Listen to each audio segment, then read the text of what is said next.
हिंदुस्तान की सरजमी पर जब मुगलिया सल्तनत का सूरज चमक रहा था, तब शहंशाह अकबर का दरबार सिर्फ अपनी शानो शौकत के लिए ही नहीं, बल्कि अपनी बुद्धिमानी की चर्चाओं के लिए भी मशहूर था। उस दरबार में एक ऐसा नगीना था जिसकी चमक के आगे बड़े बड़े ज्ञानियों का तेज भी फीका पड़ जाता था, और वो थे बीरबल। लेकिन जहां फूल होते हैं वहां कांटे भी होते हैं। दरबार में कुछ मंत्री बीरबल की शोहरत और शहंशाह से उनकी नजदीकी से जलते थे।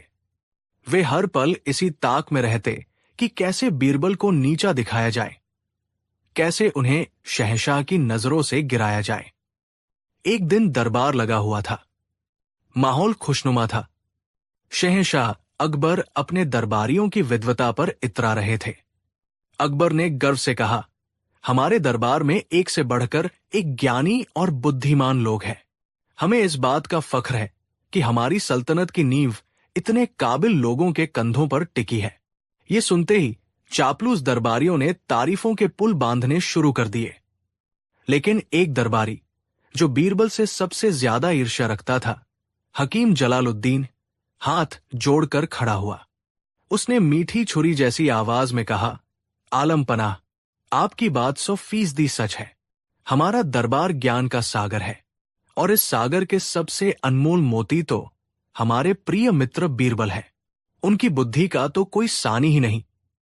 मुझे तो लगता है अगर उन्हें मौका दिया जाए तो वो किसी जानवर को भी पढ़ा लिखा कर ज्ञानी बना सकते हैं। माहौल में अचानक सन्नाटा छा गया। हकीम जलालुद्दीन का ये तीर सीधा निशाने पर लगा था।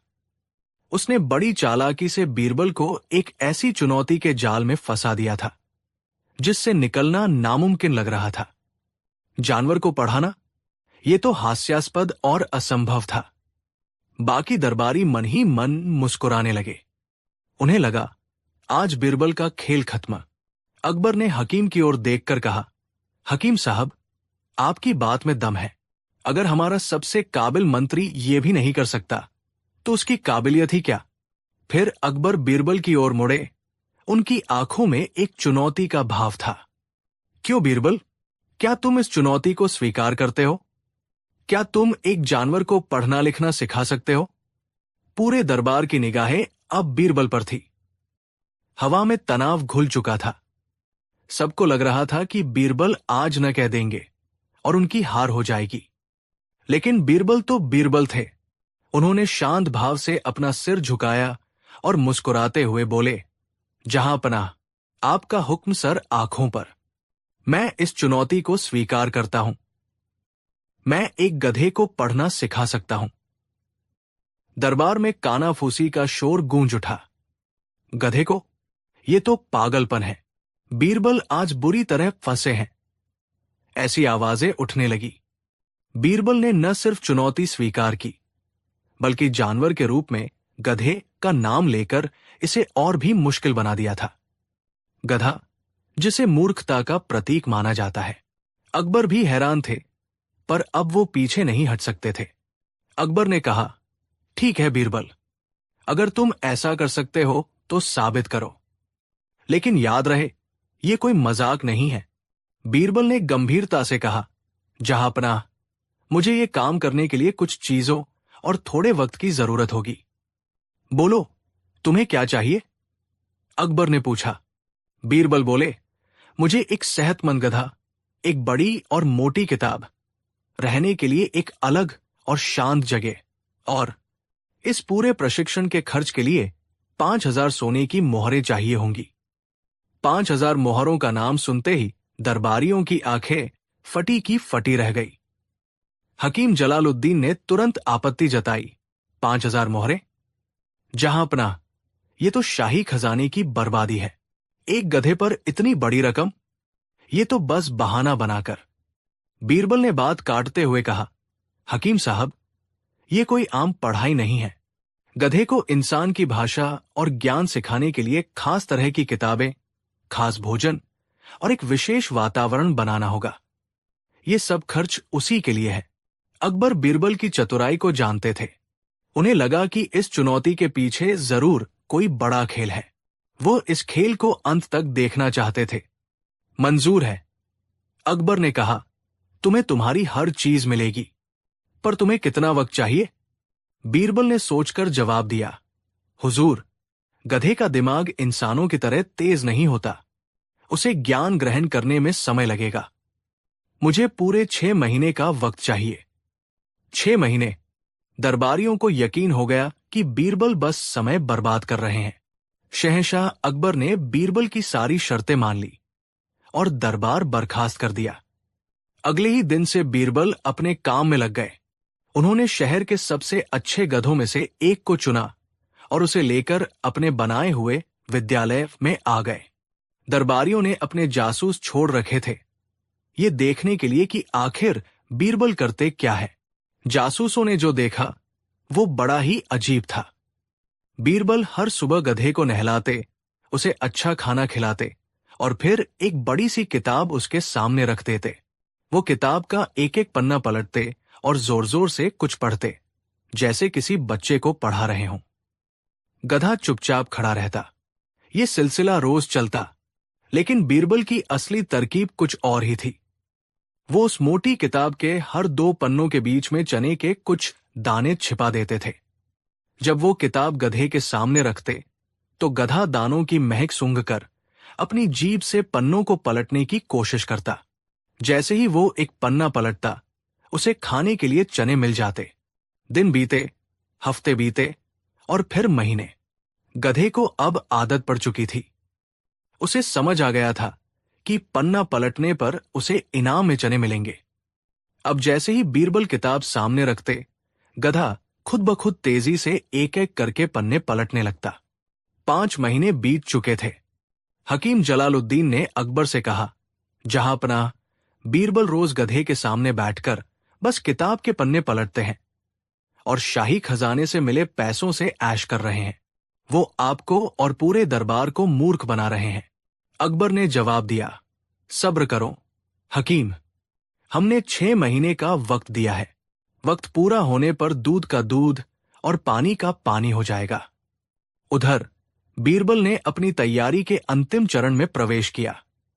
आखिरी महीने में उन्होंने किताब के पन्नों के बीच दाने रखना बंद कर दिया। अब जब गधा किताब के पन्ने पलटता तो उसे कुछ नहीं मिलता। वो बेचैन हो जाता और ज्यादा तेजी से पन्ने पलटता, और जब पूरी किताब खत्म हो जाती और उसे एक भी दाना नहीं मिलता, तो वो गुस्से और निराशा में जोर जोर से रेंकने लगता। बीरबल का प्रशिक्षण अब पूरा हो चुका था। आखिरकार 6 महीने पूरे हुए और फैसले का दिन आ गया। पूरा दरबार किसी तमाशे का इंतजार कर रहा था। हकीम जलालुद्दीन और उसके साथी दरबारियों के चेहरों पर जीत की मुस्कान थी। शहंशाह अकबर अपने सिंहासन पर विराजमान हुए और बोले, बीरबल, तुम्हारी दी हुई मियाद आज पूरी हुई। कहाँ है तुम्हारा पढ़ा लिखा गधा? आज तुम्हारी बुद्धि की परीक्षा है। बीरबल ने शांत भाव से कहा, जरूर जहांपनाह। बीरबल के इशारे पर 2 सेवक उस गधे को लेकर दरबार में हाजिर हुए। गधे के गले में एक सुंदर माला थी, जैसे वो कोई विद्वान हो। उसके पीछे एक सेवक एक बड़ी सी वैसी ही किताब लिए हुए था, जिसे एक चौकी पर रखा गया। हकीम जलालुद्दीन ने व्यंग्य से कहा, तो ये है हमारे पंडित जी। इनसे कुछ पूछें या ये खुद ही कुछ ज्ञान की बातें बताएंगे? बीरबल ने हकीम को नजरअंदाज करते हुए कहा, जहांपनाह, ये गधा अब किताब पढ़ना सीख चुका है, आप बस देखते जाइए। बीरबल ने गधे को चौकी के सामने खड़ा किया। पूरा दरबार सांस रोके देख रहा था। गधे ने किताब को देखा, उसे सूंघा। उसे चने के दानों की वही पुरानी महक याद आ गई। और फिर एक चमत्कार हुआ। गधे ने अपनी नाक और जीभ की मदद से किताब का पहला पन्ना पलटा, फिर दूसरा, फिर तीसरा। वो एक के बाद एक बड़ी ही सफाई से पन्ने पलटता गया। ऐसा लग रहा था मानो कोई सचमुच में ध्यान लगाकर किताब पढ़ रहा हो। दरबार में आश्चर्य और हैरानी की लहर दौड़ गई। अकबर अपनी गद्दी से थोड़ा आगे झुक गए। उनकी आंखें हैरानी से चौड़ी हो गई। दरबारी, जो हंसी उड़ाने के लिए तैयार थे, उनके मुंह खुले के खुले रह गए। हकीम जलालुद्दीन का चेहरा पीला पड़ गया। गधा लगातार पन्ने पलटता रहा, और कुछ ही मिनटों में उसने पूरी किताब के पन्ने पलट दिए। लेकिन जब आखिरी पन्ने के बाद भी उसे खाने के लिए एक भी दाना नहीं मिला, तो उसका सब्र जवाब दे गया। उसने अपना सिर उठाया, बीरबल की तरफ देखा और फिर पूरे दरबार को अपनी बुलंद आवाज में संबोधित किया, ढेंचू, ढेंचू, ढेंचू। गधे की आवाज सुनते ही दरबारी खिलखिलाकर हंस पड़ते। हकीम जलालुद्दीन को मौका मिल गया। देखा जहांपना, ये पढ़ नहीं रहा, ये तो बस रेंक रहा है। बीरबल ने हम सबको धोखा दिया है, इसे सजा मिलनी चाहिए। बाकी दरबारी भी हां में हां मिलाने लगे। माहौल फिर से बीरबल के खिलाफ हो गया। अकबर ने भी उलझन में बीरबल की ओर सवालिया नजरों से देखा। अब बारी बीरबल की थी। उन्होंने हाथ जोड़कर एक रहस्यमयी मुस्कान के साथ कहना शुरू किया, जहांपना, हकीम साहब सच को देख नहीं पा रहे हैं। ये गधा पढ़ ही तो रहा है। इसने पूरी किताब खत्म कर ली है और अब ये अपनी भाषा में किताब की समीक्षा कर रहा है। अकबर ने हैरानी से पूछा, समीक्षा? क्या मतलब? बीरबल ने गंभीर होकर समझाया, हुजूर, इसका कहना है मैंने पूरी किताब पढ़ ली, एक एक पन्ना देख लिया, पर मुझे इसमें से कुछ भी समझ नहीं आया। ये कैसी किताब है? इसमें तो ज्ञान की कोई बात ही नहीं लिखी। जहांपनाह, मैंने इसे पढ़ना तो सिखा दिया, पन्ने पलटना सिखा दिया, लेकिन इसे अक्ल देना और ज्ञान को समझना मेरे बस में नहीं था। इसकी समझ इतनी ही थी। एक पल के लिए दरबार में खामोशी छा गई और फिर बीरबल अपनी असली बात पर आए। उनकी नजर हकीम जलालुद्दीन और बाकी दरबारियों पर थी। आलम पनाह, हमारा समाज भी तो ऐसे ही पढ़े लिखे गधों से भरा पड़ा है। बहुत से लोग हैं जो बड़ी बड़ी किताबें पढ़ लेते हैं, डिग्रियां हासिल कर लेते हैं, लेकिन ज्ञान का एक अक्षर भी उनके आचरण में नहीं उतरता। वे बस पढ़ी हुई बातों को रटकर दूसरों के सामने रेंगते हैं, यानी बिना समझे बहस करते हैं, अपनी विद्वता का झूठा दिखावा करते हैं। असली ज्ञान तो समझ, विवेक और इंसानियत में है, सिर्फ पन्ने पलटने में नहीं। अब पूरे दरबार को और खुद शहंशाह अकबर को बीरबल की बात का असली मतलब समझ में आ गया। बीरबल के इन शब्दों ने सीधा दरबारियों के दिलों पर चोट की थी। ये सबक उस गधे के लिए नहीं, बल्कि उन इंसानों के लिए था जो ज्ञान का घमंड तो करते थे, पर बुद्धि और विवेक से कोसों दूर थे। हकीम जलालुद्दीन और उसके साथियों के सिर शर्म से झुक गए। शहंशाह अकबर अपनी गद्दी से उठे और जोर से ठहाका लगाकर हंसे। वो बीरबल की बुद्धिमानी पर कायल हो गए। वाह बीरबल, वाह! मान गए तुम्हारी अक्ल को। तुमने न सिर्फ एक नामुमकिन चुनौती को अपनी चतुराई से पूरा किया, बल्कि पूरे दरबार को एक ऐसा सबक सिखाया है जिसे हम जिंदगी भर नहीं भूलेंगे। तुमने साबित कर दिया कि असली ज्ञान रटने में नहीं, समझने में है। अकबर ने अपने गले से कीमती मोतियों की माला उतारकर बीरबल को पहना दी। उस दिन के बाद उन दरबारियों ने फिर कभी बीरबल को चुनौती देने की हिम्मत नहीं की। बीरबल ने एक साधारण से गधे के माध्यम से ये साबित कर दिया था कि बुद्धि किसी भी असंभव को संभव बना सकती है, और सबसे बड़ा सबक अक्सर सबसे सरल उदाहरणों में छिपा होता है। ये कहानी हमें आज भी यही सिखाती है कि सिर्फ किताबें पढ़ लेना ही शिक्षा नहीं है। असली शिक्षा वह है जो हमें बेहतर इंसान बनाए, हमें सही और गलत का फर्क समझाए और हमारे अंदर विवेक का दीपक जलाए। वरना पढ़े लिखे इंसान और पन्ने पलटने वाले गधे में कोई ज्यादा फर्क नहीं रह जाता। कहानी 2। मुगल सल्तनत की राजधानी आगरा में सुबह का सूरज अपनी सुनहरी किरणें बिखेर रहा था।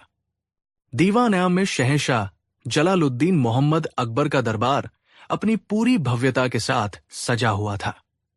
रेशमी कालीन, सोने चांदी की नक्काशी और कीमती रत्नों से जड़े स्तंभ शहंशाह के वैभव की कहानी कह रहे थे। दरबार में साम्राज्य के कोने कोने से आए अमीर, मंत्री, सेनापति और विद्वान अपने अपने स्थानों पर बैठे थे। माहौल शांत और अनुशासित था, लेकिन इस शांति की सतह के नीचे ईर्ष्या और द्वेष की एक खतरनाक धारा बह रही थी। इस धारा का केंद्र थे बीरबल। बीरबल जो महज एक सलाहकार नहीं, बल्कि शहंशाह के सबसे करीबी दोस्त, उनके विश्वास पात्र और उनके नवरत्नों में सबसे चमकदार सितारे थे। उनकी हाजिर जवाबी, उनकी असाधारण बुद्धिमत्ता और हर मुश्किल से मुश्किल गुत्थी को चुटकियों में सुलझा देने की उनकी क्षमता ने उन्हें न केवल शहंश का प्रिय बना दिया था, बल्कि आम जनता के दिलों में भी बसा दिया था। लेकिन जहां फूल होते हैं, वहां कांटे भी होते हैं। बीरबल की यही लोकप्रियता दरबार के कुछ शक्तिशाली लोगों की आंखों में बुरी तरह खटक रही थी। इनमें 3 लोग प्रमुख थे। पहला, मीर कासिम, बादशाह का एक वरिष्ठ मंत्री। वो चालाक, महत्वाकांक्षी और सत्ता का भूखा था। उसे लगता था कि बीरबल की वजह से बादशाह के सामने उसकी अहमियत कम हो गई है। वो सालों से जो सम्मान और निकटता पाने की कोशिश कर रहा था, वो बीरबल को बड़ी आसानी से मिल गई थी। दूसरा, पंडित रामफल, दरबार के मुख्य राजपुरोहित। वो शास्त्रों और वेदों के प्रकांड विद्वान थे, लेकिन उनका ज्ञान अहंकार से भरा हुआ था। उन्हें यह बात सहन नहीं होती थी कि एक साधारण परिवार से आया बीरबल, जिसके पास कोई औपचारिक शास्त्रीय शिक्षा नहीं थी, अपनी चतुराई से उन्हें बार बार निरुत्तर कर देता था। तीसरा, सेनापति जोरावर सिंह, एक बहादुर लेकिन सीधे सादे योद्धा। वो बीरबल की बुद्धिमत्ता को एक तरह की चालाकी समझते थे और मानते थे कि सल्तनत के फैसले तलवार की नोक पर होने चाहिए, न कि शब्दों के मायाजाल से। मीर कासिम ने उन्हें बड़ी चतुराई से ये विश्वास दिला दिया था कि बीरबल की बढ़ती ताकत सल्तनत के सैन्य ढांचे के लिए खतरा है। ये तीनों अक्सर गुप्त रूप से मिलते और बीरबल के खिलाफ जहर उगलते। एक रात मीर कासिम के महल के एक गुप्त कक्ष में वे तीनों फिर मिले। मीर कासिम के चेहरे पर एक कुटिल मुस्कान थी। भाइयों, उसने कहा, अब बहुत हुआ। हमें बीरबल को हमेशा के लिए रास्ते से हटाने के लिए कोई ऐसी योजना बनानी होगी जो अचूक हो। पंडित रामफल ने अपनी शिखा सहलाते हुए कहा, लेकिन कैसे? बादशाह तो उसकी परछाई से भी जुदा नहीं होते। हम उस पर कोई इल्जाम भी नहीं लगा सकते, क्योंकि उसकी चतुराई हर इल्जाम को बेबुनियाद साबित कर देती है। सेनापति जोरावर सिंह ने अपनी मूंछों पर ताव देते हुए कहा, अगर हुक्म मिले तो मैं अपनी तलवार से उसका सिर कलम कर दूं। नहीं सेनापति, मीर कासिम ने उसे रोका, ये मूर्खता होगी। बादशाह हमें जिंदा जमीन में गड़वा देंगे। हमें उसे मारना नहीं है, हमें उसे बादशाह की नजरों में गिराना है। हमें उसे एक ऐसी परीक्षा में डालना है जिससे वो बचकर निकल ही न सके। काफी देर तक सोचने के बाद मीर कासिम की आंखों में एक शैतानी चमक उभरी। उसने अपनी आवाज धीमी करते हुए कहा, मेरे दिमाग में एक तरकीब है। हम बादशाह के विश्वास और उनकी धर्मपरायणता का फायदा उठाएंगे। हम एक ऐसी परीक्षा का प्रस्ताव रखेंगे जिसे कोई साधारण इंसान पास ही नहीं कर सकता, खौलते हुए तेल की परीक्षा। यह सुनकर पंडित रामफल और जोरावर सिन्हा भी चौंक गए। मीर कासिम ने अपनी योजना विस्तार से बताई। हम बादशाह से कहेंगे कि सल्तनत में बहुत से लोग खुद को सच्चा और ईमानदार बताते हैं। क्यों न एक ऐसी दैवीय परीक्षा रखी जाए जिससे दूध का दूध और पानी का पानी हो जाए। प्राचीन काल में सत्य की परीक्षा के लिए अग्नि परीक्षा और जल परीक्षा होती थी। हम तेल परीक्षा का सुझाव देंगे। जो व्यक्ति सच्चा और ईश्वर का प्रिय होगा, खौलता हुआ तेल उसका बाल भी बांका नहीं कर पाएगा। और इस परीक्षा के लिए सबसे पहला नाम हम बीरबल का सुझाएंगे। पंडित रामफल ने दुष्टता से मुस्कुराते हुए कहा, हम कहेंगे कि चूंकि वो सबसे बुद्धिमान और गुणी होने का दावा करते हैं, तो उन्हें अपनी सच्चाई साबित करने का ये मौका जरूर लेना चाहिए। बादशाह अपनी प्रजा और दरबार के सामने इस प्रस्ताव को ठुकरा नहीं पाएंगे। और अगर बीरबल ने मना कर दिया, जोरावर सिंह ने पूछा, तो वो डरपोक और झूठा साबित हो जाएगा। मीर कासिम ने जवाब दिया, और अगर उसने हाँ कर दी तो उसका अंत निश्चित है। दोनों ही सूरतों में हमारी जीत है। ये योजना इतनी घातक और अचूक थी कि तीनों के चेहरे पर क्रूर मुस्कान फैल गई। उन्होंने बीरबल के पतन का जश्न मनाते हुए जाम टकराए। अगले दिन दरबार में एक अजीब सी गंभीरता थी। मीर कासिम ने बड़ी विनम्रता का ढोंग करते हुए बादशाह अकबर से बात करने की इजाजत मांगी। आलम पनाह, उसने कहा, गुस्ताखी माफ हो, लेकिन हम कुछ समय से देख रहे हैं कि दरबार में सत्य और निष्ठा को लेकर बहुत बहस होती है। हर कोई खुद को दूसरे से बेहतर साबित करना चाहता है। हम चाहते हैं कि आपकी सल्तनत का नाम इतिहास में न्याय और सच्चाई के लिए अमर हो जाए। अकबर, जो हमेशा ऐसे आध्यात्मिक और दार्शनिक विषयों में रुचि रखते थे, उसकी बातों को ध्यान से सुनने लगे। पंडित रामफल ने बात को आगे बढ़ाया। जहांपनाह, हमारे शास्त्रों में लिखा है कि ईश्वर हमेशा सच्चे और पवित्र हृदय वाले व्यक्ति की रक्षा करता है। अग्नि भी उसे जला नहीं सकती और जल भी उसे डुबो नहीं सकता। हम चाहते हैं कि दरबार में एक सत्य की परीक्षा का आयोजन किया जाए। कैसी परीक्षा? अकबर ने उत्सुकता से पूछा। एक कढ़ाई में तेल को खौलाया जाएगा। मीर कासिम ने अपनी योजना का खुलासा किया। जो व्यक्ति खुद को सच्चा और ईश्वर का भक्त मानता है, वो अपना हाथ उस खौलते तेल में डालेगा। अगर वो सचमुच निर्दोष और पवित्र हुआ, तो ईश्वर के चमत्कार से उसका हाथ नहीं जलेगा। ये सुनकर दरबार में सन्नाटा छा गया। ये एक भयानक प्रस्ताव था। अकबर भी सोच में पड़ गए। उन्हें यह विचार थोड़ा क्रूर लगा, लेकिन इसके पीछे छिपी दैवीय न्याय की अवधारणा ने उन्हें आकर्षित भी किया। तभी मीर कासिम ने अपना आखिरी दाव चला। और जहांपनाह, इस परीक्षा के लिए सबसे उपयुक्त व्यक्ति हमारे प्रिय बीरबल ही हो सकते हैं। वो न केवल आपके सबसे वफादार हैं, बल्कि उनकी बुद्धिमत्ता और सच्चाई की मिसालें पूरी दुनिया में दी जाती है। यदि वह इस परीक्षा में सफल होते हैं, तो पूरी दुनिया में आपकी सल्तनत और आपके न्याय का डंका बज जाएगा, और बीरबल की महानता पर शक करने वालों के मुंह पर हमेशा के लिए ताला लग जाएगा। ये एक ऐसा जाल था जिसमें अकबर फंसते जा रहे थे। प्रस्ताव को इस तरह पेश किया गया था कि उसे अस्वीकार करना बीरबल की सच्चाई पर संदेह करने जैसा लगता। दरबारियों की निगाहें अकबर और बीरबल पर टिक गई। अकबर ने बीरबल की ओर देखा। उनके मन में एक तूफान चल रहा था। एक तरफ उनका बीरबल के लिए गहरा स्नेह था। वो अपने सबसे प्यारे दोस्त को इस जानलेवा खतरे में नहीं डालना चाहते थे। दूसरी तरफ एक बादशाह के तौर पर उन पर निष्पक्ष दिखने का दबाव था। अगर वो मना करते, तो लोग कहते कि बादशाह अपने चहेते को बचा रहे हैं। अकबर ने भारी मन से बीरबल से पूछा, बीरबल, इस प्रस्ताव पर तुम्हारा क्या कहना है? मीर कासिम, पंडित रामफल और जोरावर सिंह की आंखें चमक रही थी। उन्हें लगा कि उनका शिकार अब फंस चुका है। सबकी आंखें बीरबल पर गड़ी थी। लोगों को उम्मीद थी कि बीरबल डर जाएंगे, गिड़गिड़ाएंगे या इस बेतुकी परीक्षा से बचने के लिए कोई तर्क देंगे, लेकिन उनके चेहरे पर डर का कोई निशान नहीं था।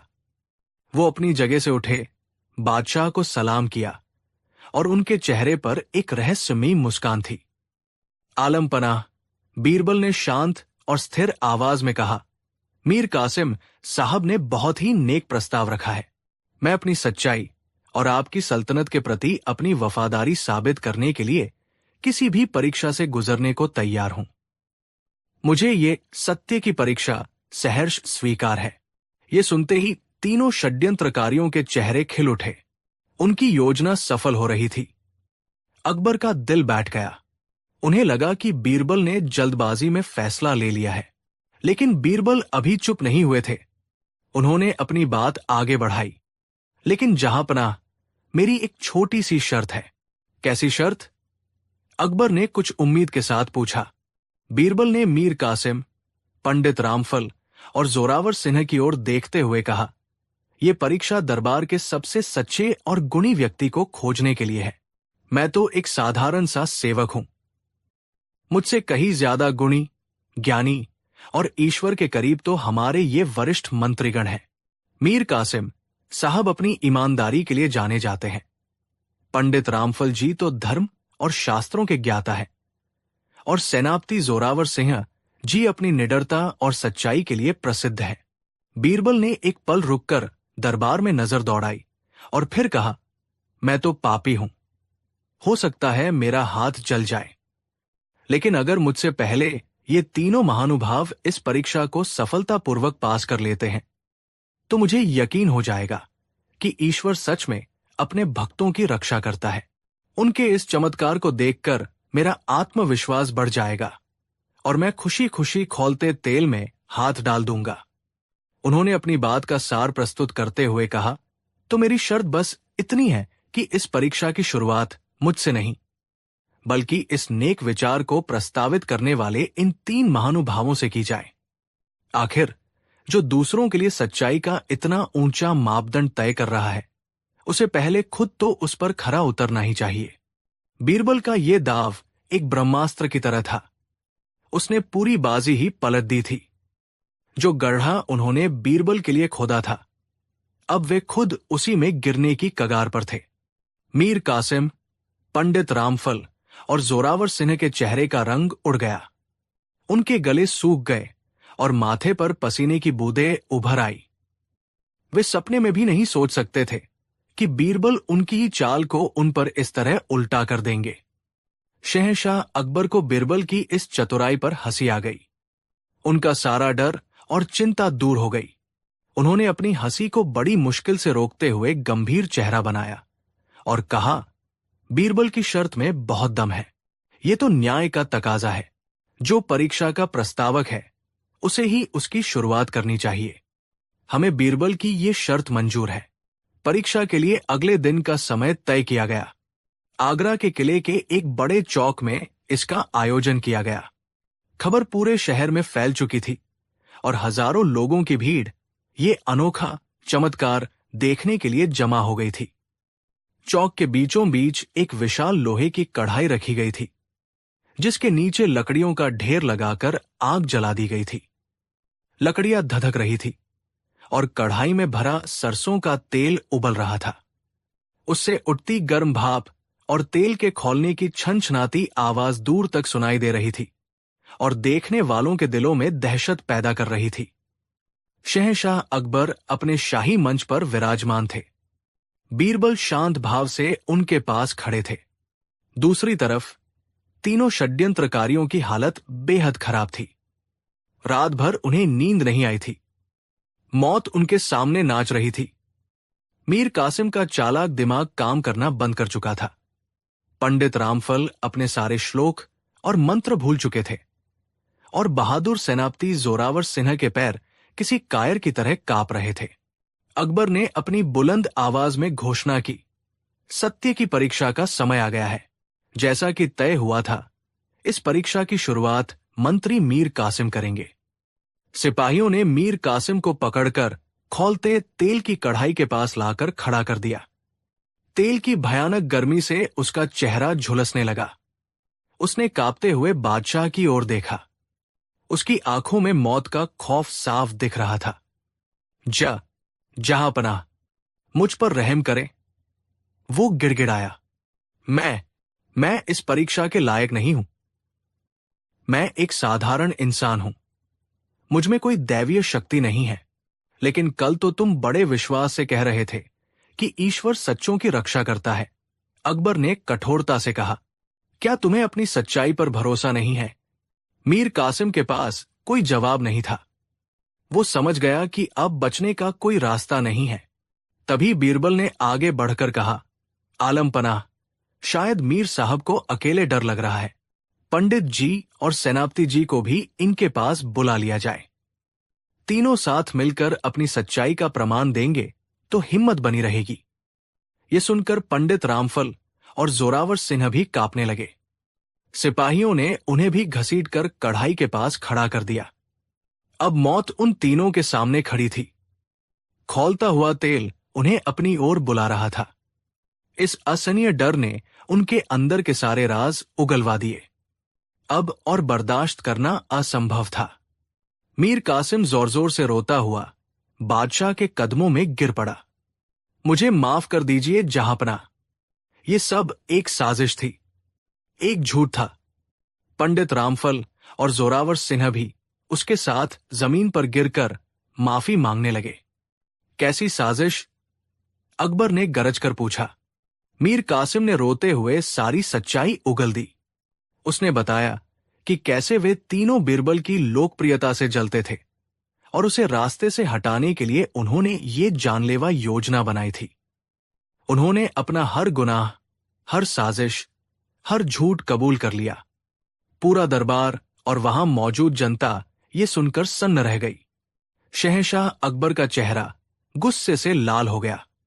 उन्हें इस बात पर बेहद क्रोध आया कि उनके ही मंत्रियों ने न केवल उनके सबसे वफादार दोस्त की जान लेने की कोशिश की, बल्कि धर्म और ईश्वर के नाम पर उन्हें भी गुमराह किया। उन्होंने जल्लादों को बुलाया और हुक्म दिया, इन तीनों गद्दारों को ले जाओ और इसी खौलते तेल की कढ़ाई में फेंक दो। गद्दारी की यही सजा है। तीनों मंत्री मौत के डर से और जोर जोर से चीखने लगे। तभी बीरबल ने आगे बढ़कर बादशाह का हाथ पकड़ लिया। ठहरिए आलम पनाह, उन्होंने बड़ी विनम्रता से कहा, क्या तुम इन गद्दारों के लिए माफी मांग रहे हो बीरबल? अकबर ने हैरानी से पूछा। नहीं जहां पनाह, बीरबल ने जवाब दिया, मैं माफी नहीं मांग रहा, मैं न्याय की बात कर रहा हूं। इन्हें खौलते तेल में फेंकना इनकी साजिश को सफल करने जैसा होगा। ये तो मेरी जान लेना चाहते थे। अगर आप भी वही करेंगे तो आप में और इनमें क्या फर्क रह जाएगा? इन्हें मारने से बड़ा दंड इन्हें जीवित रखकर दिया जा सकता है। क्या मतलब? अकबर ने पूछा। बीरबल ने कहा, इनकी सबसे बड़ी सजा इनकी सार्वजनिक बेइज्जती है, जो आज हजारों लोगों के सामने हो चुकी है। इन्हें इनके पदों से हटा दिया जाए और इनकी सारी संपत्ति जब्त कर ली जाए। इन्हें एक आम नागरिक की तरह जीवन बिताने के लिए छोड़ दिया जाए। हर रोज जब ये बाजार में निकलेंगे तो लोग इन्हें देखकर थूकेंगे और गद्दार कहकर बुलाएंगे। मौत से भी भयानक सजा यही है, जहां पनाह।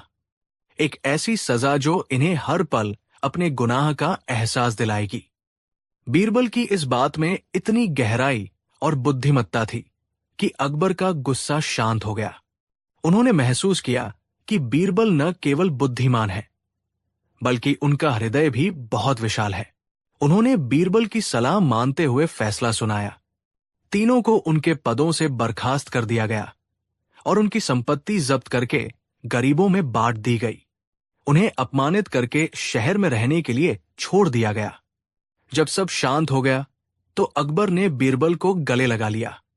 बीरबल, आज तुमने न केवल अपनी जान बचाई, बल्कि हमें न्याय का एक नया और गहरा अर्थ भी सिखाया। तुम सचमुच इस सल्तनत के सबसे अनमोल रत्न हो। बीरबल ने मुस्कुराते हुए कहा, जहां पनाह, आग और तेल सोने की शुद्धता परख सकते हैं, इंसान के चरित्र की नहीं। इंसान के चरित्र की असली परीक्षा तो उसके कर्मों और मुश्किल समय में उसकी बुद्धि से होती है। यह किस्सा हमेशा के लिए इतिहास में दर्ज हो गया और लोगों को यह सबक सिखा गया कि जो दूसरों के लिए गड्ढा खोदता है, वो एक दिन खुद ही उसमें गिरता है। कहानी 3। हिंदुस्तान की तारीख गवाह है कि जब जब शहंशाह अकबर का जिक्र होता है, तब तब एक और नाम ज़बान पर आता है, बीरबल। अकबर अगर मुगलिया सल्तनत के चमकते सूरज थे, तो बीरबल उस सूरज की सबसे तेज किरण, जो अपनी रोशनी से हर अंधेरे को चीर देती थी। बीरबल सिर्फ एक मंत्री नहीं थे, वो अकबर के दोस्त थे, उनके सलाहकार थे, उनकी आत्मा की आवाज थे। लेकिन जहां रोशनी होती है, वहां साये भी होते हैं। अकबर के दरबार में कई अमीर, मंत्री और सिपह सालार थे, जो अपनी काबिलियत पर बड़ा नाज करते थे। वो बीरबल से जलते थे। उन्हें शहंशाह का बीरबल को इतना महत्व देना एक आंख नहीं भाता था। उन्हें लगता था कि बीरबल एक साधारण ब्राह्मण अपनी चापलूसी और लच्छेदार बातों से शहंशाह को भरमाए रखता है। वो सब एक ऐसे मौके की तलाश में थे जब वो बीरबल को पूरे दरबार के सामने जलील कर सके और शहंशाह को ये दिखा सके कि बीरबल के बिना भी उनका दरबार चल सकता है, बल्कि ज्यादा बेहतर चल सकता है। एक सुबह दरबार का माहौल कुछ बदला बदला सा था। शहंशाह अकबर किसी गहरी सोच में डूबे हुए थे। उनकी त्योरी चढ़ी हुई थी और चेहरे पर एक अजीब सी उदासी थी। दरबारियों ने आज तक शहंशाह को इतने परेशान हाल में नहीं देखा था।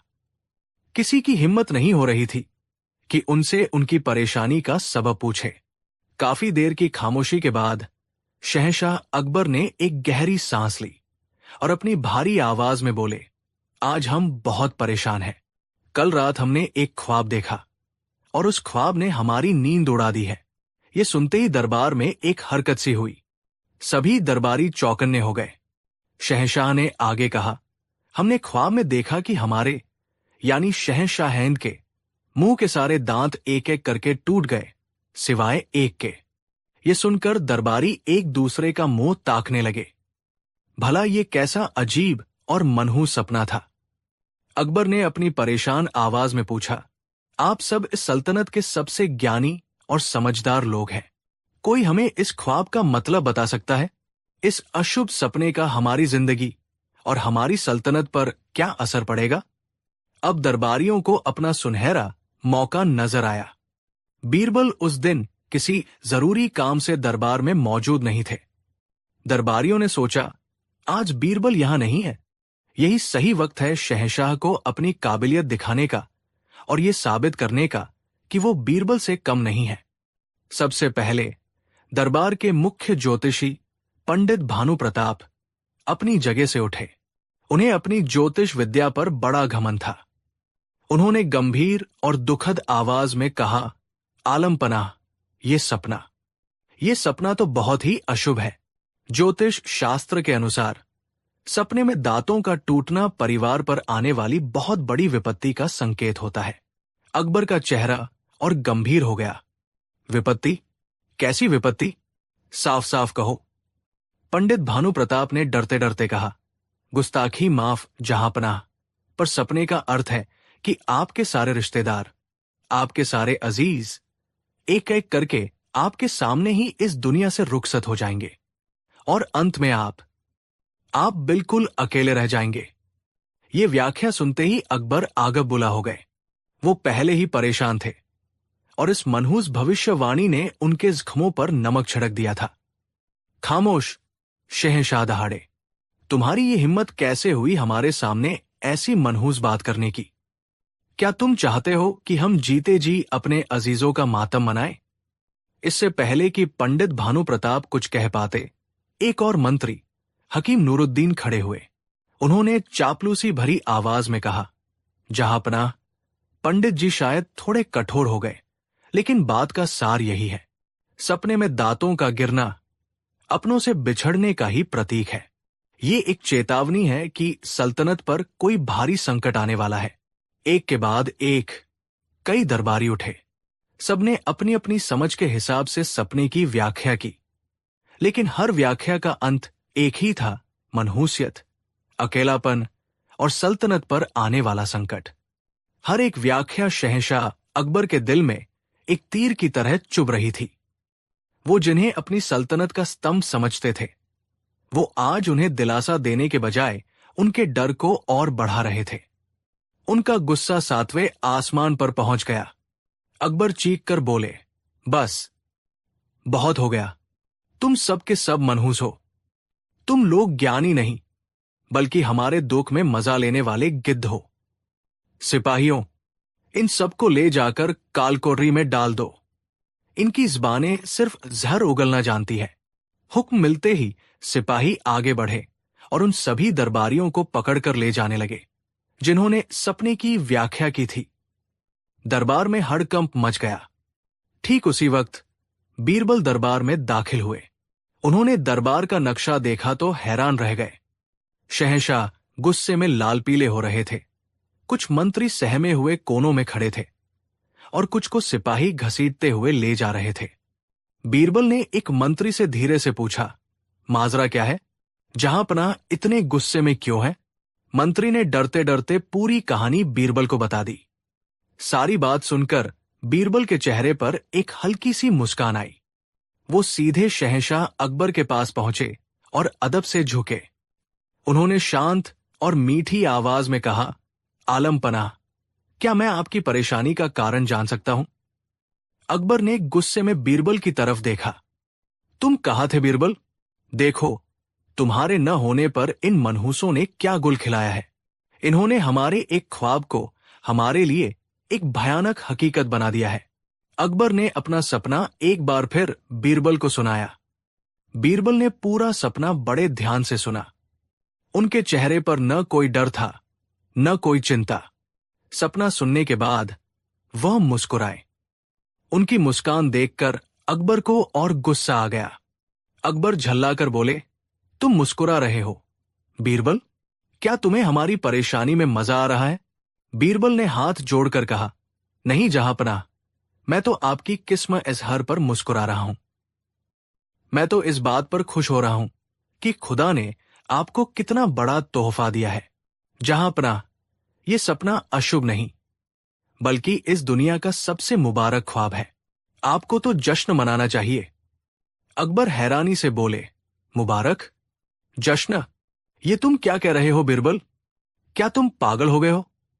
सारे दांतों का टूट जाना मुबारक कैसे हो सकता है? अब बीरबल ने अपनी चतुराई का वो पासा फेंका जिसने पूरी बाजी पलट दी। उन्होंने उत्साह भरी आवाज में कहा, आलम पनाह, जरा गौर फरमाइए। इस सपने का मतलब वो नहीं है जो इन नासमझ लोगों ने निकाला है। इस सपने का असली मतलब तो ये है कि आप अपने सभी रिश्तेदारों और अजीजों में सबसे लंबी उम्र पाएंगे। आप उन सबसे ज्यादा जिएंगे। एक पल का मौन, और फिर बीरबल ने अपनी बात को और स्पष्ट किया। जहांपनाह, सपने का अर्थ है कि आपके सारे प्रियजन आपके रहते हुए ही अपनी पूरी जिंदगी जी लेंगे और आप उन सबको देखने के लिए मौजूद रहेंगे। आपके सामने कोई नहीं जाएगा, बल्कि सब अपनी उम्र पूरी करके जाएंगे और आप उन सब के बाद तक इस दुनिया में रहेंगे। आप एक लंबी और सेहतमंद जिंदगी जिएंगे। बताइए जहांपनाह, इससे ज्यादा मुबारक बात और क्या हो सकती है? शहंशाह अकबर का चेहरा देखने लायक था। जहां कुछ देर पहले गुस्सा और दुख के काले बादल छाए थे, वहां अब राहत और खुशी की धूप खिल उठी थी। बात वही थी, मतलब वही था, लेकिन बीरबल के कहने का अंदाज बिल्कुल अलग था। शहंशाह अकबर अपनी गद्दी से उठे और बीरबल को गले लगा लिया। उन्होंने खुशी से कहा, वाह बीरबल, वाह, मान गए तुम्हारी अक्ल को। तुमने तो हमारे दिल का सारा बोझ ही उतार दिया। तुमने हमारी आंखों से निराशा का पर्दा हटाकर उम्मीद की रोशनी भर दी है। सच है, बात कहने का अंदाज ही बात को अच्छा या बुरा बनाता है। अब अकबर की नजर उन दरबारियों पर पड़ी जिन्हें सिपाही पकड़कर ले जा रहे थे। उनका गुस्सा अब उन पर तरस में बदल गया था। सिपाहियों, इन्हें छोड़ दो। सिपाही दरबारियों को छोड़ देते हैं। वो सब शर्म से सिर झुकाए खड़े हो जाते हैं। अकबर ने उन दरबारियों से कहा, देखा तुम सबने, बात वही थी जो तुम सबने कही, लेकिन तुम्हारे और बीरबल में यही फर्क है। तुम लोगों ने सच को कड़वा बनाकर पेश किया, जिससे वो जहर बन गया, और बीरबल ने उसी सच को शहद में डुबोकर पेश किया, जिससे वो दवा बन गया। तुम लोग सिर्फ शब्दों का अर्थ जानते हो, और बीरबल शब्दों की आत्मा को पहचानता है। अब बीरबल उन सभी दरबारियों की ओर मुड़े। उनकी आंखों में न कोई घमंड था, न कोई मजाक उड़ाने का भाव। उनकी आंखों में एक सीख थी। उन्होंने शांत भाव से कहा, मेरे दोस्तों, ज्ञान का मतलब सिर्फ सच जानना नहीं होता। ज्ञान का असली मतलब ये जानना है कि सच को कब, कहां और कैसे कहना है। एक ही सच किसी के लिए जख्म बन सकता है और किसी के लिए मरहम। एक बुद्धिमान व्यक्ति वही है जो अपने शब्दों से लोगों को तोड़े नहीं, बल्कि जोड़े। जो अंधेरा न दिखाए, बल्कि एक छोटा सा दिया जला दे। सभी दरबारियों के सिर शर्म और सम्मान से झुक गए। आज उन्हें अपनी गलती का एहसास हुआ था। उन्होंने बीरबल को नीचा दिखाने की कोशिश की थी, लेकिन बीरबल ने उन्हें ही एक ऐसा आईना दिखा दिया था जिसमें उन्हें अपना असली अक्स नजर आ गया था। उस दिन बीरबल ने सिर्फ एक सपने की व्याख्या नहीं की थी, उन्होंने पूरे दरबार को संवाद की कला का, सकारात्मकता की शक्ति का और बुद्धि के सही इस्तेमाल का एक ऐसा पाठ पढ़ाया था जिसे वो जिंदगी भर नहीं भूल सके। उन्होंने एक भी कठोर शब्द कहे बिना अपनी मीठी जुबान और तेज दिमाग से उन सभी दरबारियों की बोलती बंद कर दी थी जो खुद को 30 मार खा समझते थे। उस दिन के बाद दरबार में बीरबल का सम्मान 100 गुना और बढ़ गया और सबने ये मान लिया कि सल्तनत को चलाने के लिए सिर्फ तलवारों और खजानों की ही नहीं, बल्कि बीरबल जैसी बुद्धि और जुबान की भी उतनी ही जरूरत है। कहानी 4। मुगलिया सल्तनत का दौर था। आगरा शहर अपनी पूरी शानो शौकत के साथ दुनिया में अपनी धाक जमाए हुए था। यमुना के किनारे बसा ये शहर शहंशाह जलालुद्दीन मोहम्मद अकबर की राजधानी था। हर सुबह जब सूरज की पहली किरणें ताज के गुंबदों को चूमती तो अकबर का दरबार सजता था। ये दरबार सिर्फ न्याय और शासन का केंद्र नहीं था, बल्कि ज्ञान, कला और बुद्धि के प्रदर्शन का एक भव्य मंच भी था।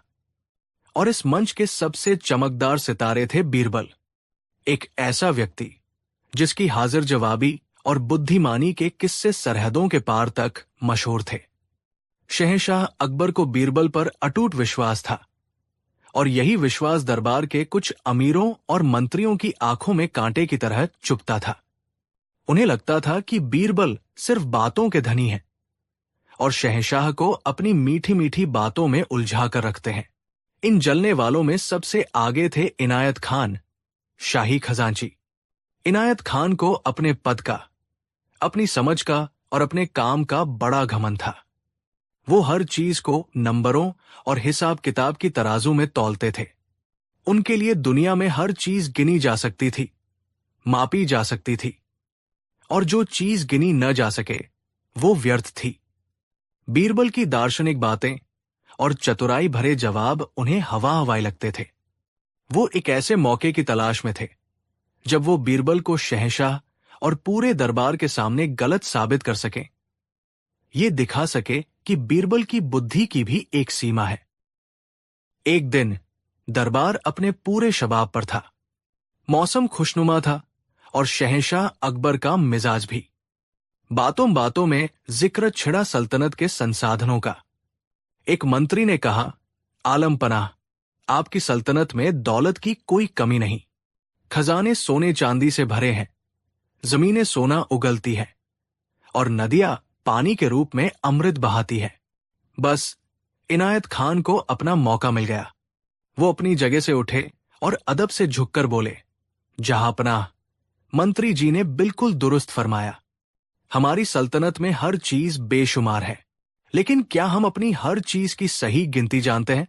क्या हम जानते हैं कि हमारे पास क्या और कितना है? अकबर ने उत्सुकता से पूछा, क्या मतलब है आपका, इनायत खान? आप तो खजांची है, आपको तो हर सिक्के का हिसाब पता है। इनायत खान ने एक मक्कार मुस्कान के साथ कहा, हुजूर, सिक्कों का हिसाब तो मेरे पास है, लेकिन सल्तनत में कुछ चीजें ऐसी भी है जिनका हिसाब लगाना शायद किसी के बस में नहीं। उनकी नजरें बीरबल को ढूंढ रही थी, जो हमेशा की तरह शांत भाव से सब कुछ देख सुन रहे थे। ऐसी कौन सी चीज है? अकबर की उत्सुकता बढ़ गई।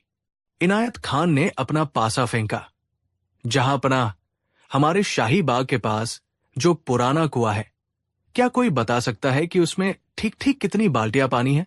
ये सवाल सुनते ही पूरे दरबार में एक सन्नाटा छा गया और अगले ही पल दबीदबी हंसी की आवाजें गूंजने लगी।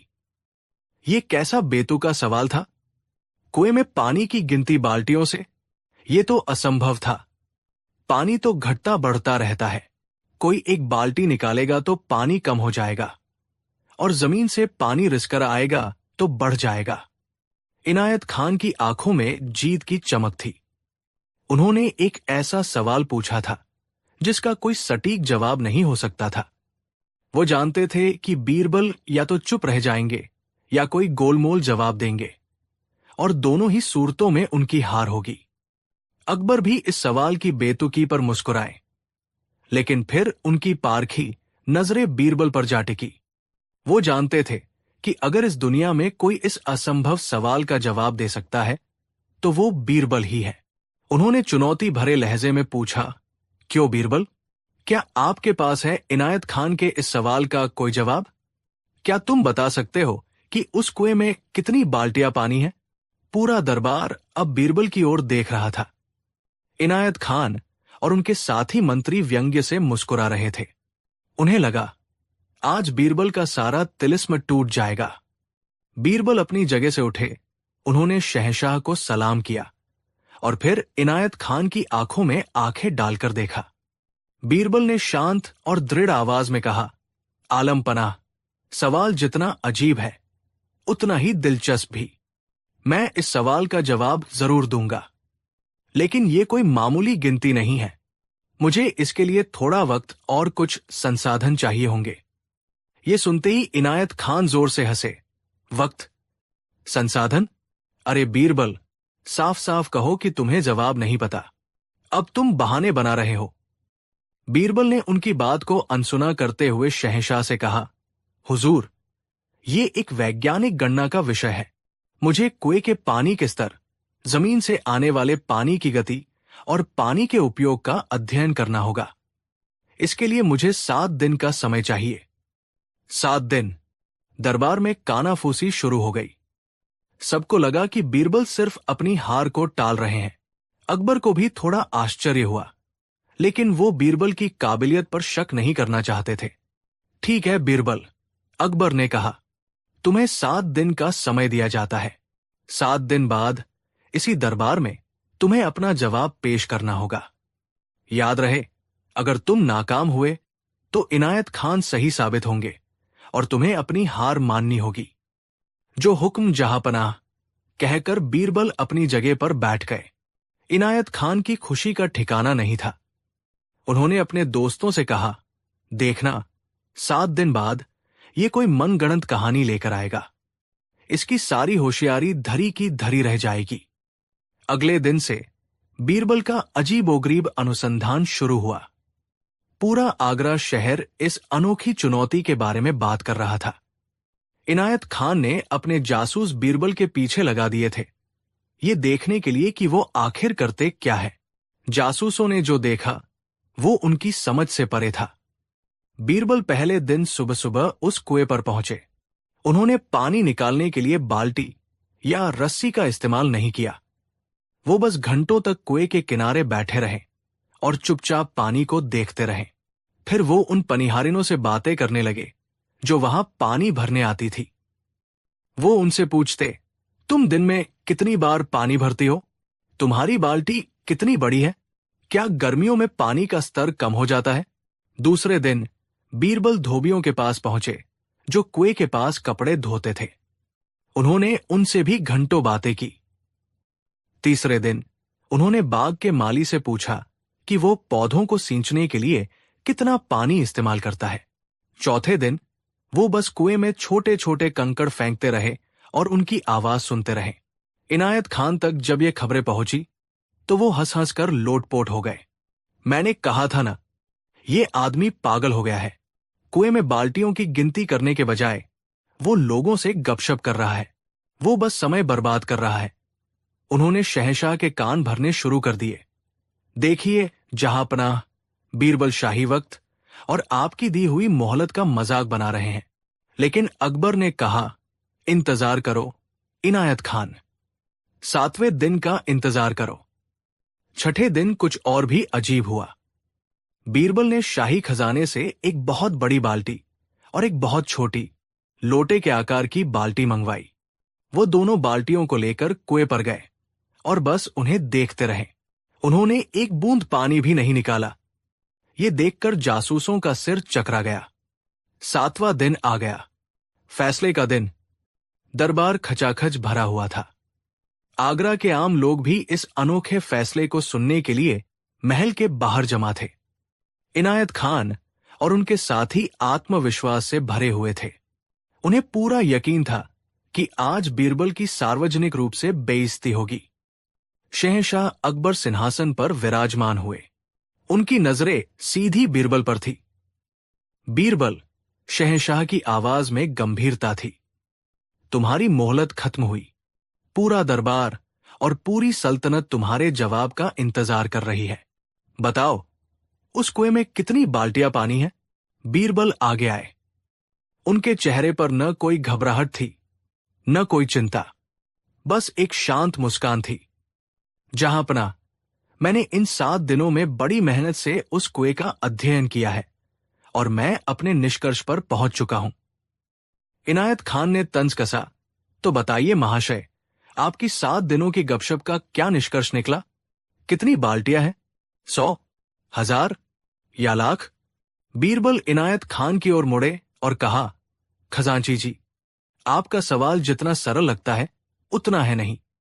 कुएं में कितनी बाल्टियां पानी है, ये 2 बातों पर निर्भर करता है। 2 बातें? अकबर ने पूछा। वो कौन सी? बीरबल ने कहा, पहली बात यह, जहांपना, कि हम किस बाल्टी की बात कर रहे हैं। ये सुनते ही दरबार में एक खामोशी छा गई। बीरबल ने आगे समझाया, अगर हम शाही खजांची इनायत खान साहब के घर में इस्तेमाल होने वाली बड़ी बाल्टी की बात करें तो उस कुएं में ठीक 4,582 बाल्टियां पानी है। लेकिन अगर हम उस गरीब धोबी की छोटी और टूटी हुई बाल्टी से नापें तो उसी कुएं में 9,164 बाल्टियां पानी निकलेगा। और अगर हम उस प्यासे मुसाफिर के लोटे से नापें तो शायद 50,000 से भी ज्यादा। तो इनायत खान साहब, पहले आप ये तय करें कि हमें किस बाल्टी से गिनती करनी है। इनायत खान का चेहरा उतर गया। उन्होंने कभी इस पहलू से सोचा ही नहीं था। ये जवाब अपने आप में लाजवाब था। लेकिन बीरबल अभी रुके नहीं थे और जहांपनाह, बीरबल ने अपनी आवाज में और गंभीरता लाते हुए कहा, यह तो मेरे जवाब का सिर्फ एक हिस्सा है। असली सवाल तो कुछ और है। वो क्या? अकबर की उत्सुकता चरम पर थी। बीरबल ने कहा, असली सवाल यह है कि क्या हम सिर्फ उस पानी की गिनती कर रहे हैं जो अभी कुएं में मौजूद है, या उस पानी की भी जो कुएं में लगातार आ रहा है। अब इनायत खान समेत पूरा दरबार चकरा गया। बीरबल ने अपनी बात को और स्पष्ट किया, जहांपनाह, कुआं कोई बंद बर्तन नहीं है। वो धरती मां के सीने से जुड़ा है। जब हम उसमें से एक बाल्टी पानी निकालते हैं तो जमीन के नीचे से उतना ही पानी रिसकर उसमें फिर से भर जाता है। तो अगर आपका सवाल यह है कि वो कुआं हमें कुल कितनी बाल्टियां पानी दे सकता है, तो उसका जवाब है अनगिनत। जब तक धरती में पानी है वो कुआं कभी खाली नहीं होगा। एक पल के लिए दरबार में ऐसी शांति छा गई जैसे किसी ने सबको मंत्रमुग्ध कर दिया हो। बीरबल ने एक साधारण से सवाल को एक गहरे दार्शनिक सत्य में बदल दिया था। लेकिन बीरबल का अंतिम और सबसे अचूक वार अभी बाकी था। और हुजूर, मेरे जवाब का एक तीसरा और अंतिम हिस्सा भी है, बीरबल ने कहा, और इस बार उनकी मुस्कान में एक शरारत थी। वो क्या है बीरबल? अब और क्या रह गया? अकबर ने लगभग बेताबी से पूछा। बीरबल ने कहा, जहांपनाह, कुएं में कितनी बाल्टियां पानी है, ये इस बात पर भी निर्भर करता है कि कुएं में पानी के अलावा और क्या क्या है। ये बात किसी को समझ नहीं आई। बीरबल ने समझाया, हुजूर, अगर हम कुएं में से सारा पानी निकाल दें और फिर उसके अंदर पड़े हुए पत्थर, मिट्टी, कंकड़, लोगों की गिरी हुई चीजें और वो बड़ा सा मेंढक जो पिछले 1 साल से वही रहता है, उन सबको बाहर निकाल दे और फिर कुएं में वापस उतना ही पानी भरे, तो अब कुएं में ज्यादा बाल्टियां पानी आएगा, क्योंकि अब पानी भरने के लिए जगह ज्यादा है। ये सुनते ही शहंशाह अकबर खुद को रोक नहीं पाए और जोर से ठहाका मारकर हंस पड़े। उनकी हंसी की गूंज से पूरा दरबार गूंज उठा। इनायत खान का चेहरा शर्म से लाल हो चुका था। वो जहां बीरबल को एक सीधे सवाल में फंसाना चाहते थे, वही बीरबल ने उस सवाल के इतने पहलू निकाल दिए थे कि उनका अपना सिर चकरा गया था।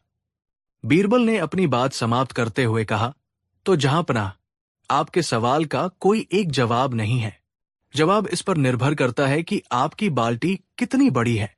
आप सिर्फ मौजूद पानी गिन रहे हैं या आने वाले पानी को भी, और कुआं अंदर से कितना खाली है। बिना इन सब बातों को तय किए इस सवाल का जवाब देना मूर्खता होगी। शहंशाह अकबर अपनी गद्दी से उठे, बीरबल के पास आए और उनके कंधे पर हाथ रखकर कहा, मान गए बीरबल, तुम सिर्फ मेरे मंत्री नहीं, मेरे दिमाग की आंखें हो। तुमने आज फिर साबित कर दिया कि सच्ची बुद्धि चीजों को सिर्फ गिनने में नहीं, बल्कि उन्हें सही ढंग से समझने में है। इनायत खान हिसाब में माहिर हो सकते हैं, लेकिन तुम जिंदगी के हिसाब में माहिर हो। इनायत खान ने शर्मिंदगी से अपना सिर झुका लिया। उन्हें आज एक ऐसा सबक मिला था जिसे वो जिंदगी भर नहीं भूल सकते थे। उन्होंने सीखा कि दुनिया हर वक्त नंबरों से नहीं चलती, और जिस चीज को वो बीरबल की कोरी बातें समझते थे, वो असल में गहरी समझ और असाधारण विवेक था। उस दिन के बाद दरबार में फिर किसी ने बीरबल से कोई ऐसा बेतुका सवाल पूछने की हिम्मत नहीं की जिसका मकसद सिर्फ उन्हें नीचा दिखाना हो, क्योंकि सब जान चुके थे कि बीरबल की बुद्धि उस कुएं की तरह है जिसमें से आप जितना ज्ञान निकालने की कोशिश करेंगे, वो अंदर से उतना ही और गहरा होता जाएगा। कहानी 5। आगरा का किला अपनी पूरी शान के साथ खड़ा था। यमुना नदी खामोशी से बह रही थी, जैसे शहंशाहेंद जलालुद्दीन मोहम्मद अकबर के दरबार में चल रही हर हलचल की गवाह हो। दरबार लगा था।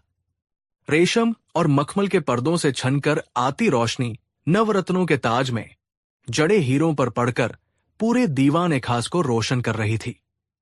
शहंशाह अकबर का मिजाज आज कुछ अलग था। वो खुश थे, लेकिन उनकी खुशी में एक शरारत और चुनौती का भाव मिला हुआ था। उनकी नजरें बार बार अपने सबसे प्रिय सलाहकार बीरबल पर जा टिकती थी। बीरबल, जो अपनी जगह पर शांत और सहज भाव से बैठे थे, जैसे उन्हें अंदाजा ही न हो कि आज उनकी बुद्धि की सबसे कठिन परीक्षा होने वाली है। दरबार में मौजूद अन्य मंत्री और अमीर बीरबल की इस सहजता से जलते थे। उन्हें लगता था कि शहंशाह बीरबल को कुछ ज्यादा ही सिर पर चढ़ाते हैं। आज वो सब भी एक तमाशे के इंतजार में थे।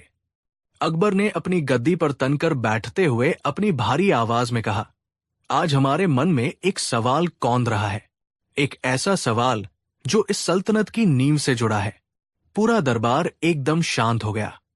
सबकी नजरें शहंशाह पर टिक गई।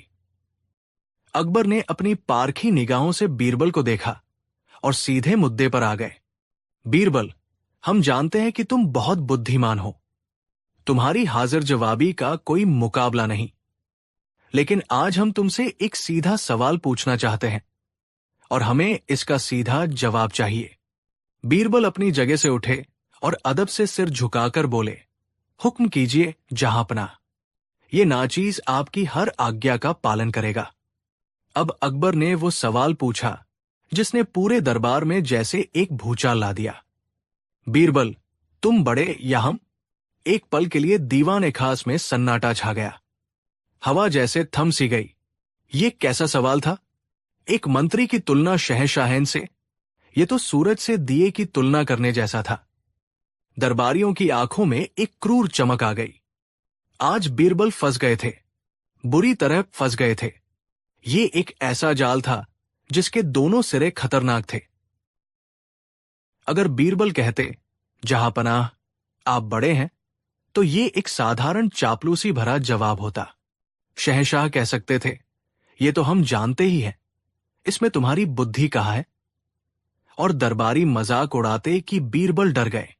और अगर खुदान खास्ता बीरबल ने जुबान से ये निकाल दिया कि मैं बड़ा हूं, तो ये सीधे सीधे शहंशाह की तौहीन थी। ये राजद्रोह था जिसकी सजा मौत से कम नहीं थी। सभी दरबारी, खासकर मुल्ला दो प्याजा और सेनापति मान सिंह, जो बीरबल की चतुराई से अक्सर परेशान रहते थे, मन ही मन मुस्कुरा रहे थे। उन्हें लगा, आज बीरबल की कहानी का आखिरी पन्ना लिखा जाएगा। अकबर भी बीरबल के चेहरे के बदलते भावों को बड़े ध्यान से देख रहे थे। वो जानते थे कि उन्होंने बीरबल को एक ऐसी खाई के किनारे खड़ा कर दिया है जहां से बचना नामुमकिन है। लेकिन बीरबल के चेहरे पर शिकन तक नहीं आई। उन्होंने एक पल के लिए अपनी आंखें बंद की और फिर एक शांत मुस्कान के साथ उन्हें खोला। आलम पनाह, बीरबल ने अपनी सधी हुई आवाज में कहा, आपका सवाल जितना गहरा है, उसका जवाब उतना ही सरल है। लेकिन इस जवाब को समझने के लिए मुझे आपकी थोड़ी मदद और 24 घंटे की मोहलत चाहिए। ये सुनते ही एक दरबारी ने तंज कसा, वाह, जवाब सोचने के लिए 24 घंटे? लगता है आज अक्ल घास चरने गई है। अकबर ने उस दरबारी को घूरकर चुप कराया। उन्हें बीरबल के इस आत्मविश्वास में कुछ खास नजर आया। ठीक है बीरबल, शहंशाह ने कहा, तुम्हें 24 घंटे का वक्त दिया जाता है। कल इसी वक्त, इसी दरबार में तुम्हें अपना जवाब पेश करना होगा। लेकिन याद रहे, अगर तुम्हारा जवाब हमारे दिल को नहीं छुपाया या उसमें जरा भी गुस्ताखी की बू आई, तो तुम्हें सल्तनत छोड़कर जाना होगा। ये एक बहुत बड़ी शर्त थी। देश निकाला। बीरबल ने शांत भाव से सिर झुकाकर शर्त मंजूर कर ली और दरबार से चले गए। उनके जाने के बाद दरबार में कानाफूसी का दौर शुरू हो गया। अब क्या करेगा ये? कोई कहानी गढ़ेगा। कल देखना कैसे शहंशाह के पैरों में गिरकर माफी मांगेगा। उस रात आगरा शहर में कई लोगों को नींद नहीं आई। दरबारियों को कल होने वाले तमाशे का इंतजार था और आम जनता को इस बात की चिंता थी कि उनका प्रिय बीरबल इस मुश्किल से कैसे निकलेगा। अगले दिन दरबार वक्त से पहले ही खचाखच भर गया था। शहंशाह अकबर अपने सिंहासन पर विराजमान थे। उनके चेहरे पर एक गंभीर उत्सुकता थी। सबकी निगाहें दरवाजे पर टिकी थी। तभी बीरबल ने दरबार में प्रवेश किया। वो अकेले नहीं थे, उनके साथ 2 और लोग थे जिन्हें देखकर पूरा दरबार हैरान रह गया। एक था शहर का सबसे अमीर सेठ, जिसके कपड़ों से इत्र की महक आ रही थी और उंगलियों में हीरे की अंगूठियां चमक रही थी। और दूसरा था एक फटेहाल भिखारी, जिसके तन पर चिथड़े थे और आंखों में दुनिया भर की गरीबी और लाचारी। ये क्या तमाशा था? बीरबल इन दोनों को दरबार में क्यों ले आए थे? बीरबल शहंशाह के सामने पहुंचे और तीनों ने झुककर सलाम किया। बीरबल, ये सब क्या है? अकबर ने पूछा। हमने तुमसे एक सवाल का जवाब मांगा था और तुम यहां पूरी नुमाइश लेकर चले आए। बीरबल ने हाथ जोड़कर कहा, गुस्ताखी माफ जहांपनाह। मेरा जवाब इन्हीं दोनों में छिपा है। बस आप मुझे अपनी बात रखने की इजाजत दें। अकबर ने इशारा किया। बीरबल उस अमीर सेठ की ओर मुड़े। सेठ जी, बीरबल ने पूछा, आप इस शहर के सबसे धनी व्यक्ति हैं। क्या आप इस फकीर को अपनी दौलत में से 100 सोने की अशर्फिया दान में दे सकते हैं? सेठ ने घमंड से शहंशाह की ओर देखा और फिर बीरबल से कहा, 100 अशर्फिया? आप कहें तो मैं इसे 1000 अशर्फिया दे दूं। मेरे लिए यह मामूली बात है। बहुत खूब, बीरबल मुस्कुराए। फिर वो उस फकीर की ओर मुड़े। और तुम, क्या तुम सेठ जी से यह दान स्वीकार करोगे? फकीर की आंखों में चमक आ गई। उसने जल्दी जल्दी सिर हिलाया। क्यों नहीं हुजूर, ये तो मेरी किस्मत खुल जाएगी। अब बीरबल शहंशाह अकबर की ओर मुड़े। आलम पनाह, बीरबल ने कहा, अब मेरी आपसे गुजारिश है। क्या आप शहंशाह हैंड होकर इस फकीर को अपनी सल्तनत में से एक छोटा सा गांव जागीर में दे सकते हैं?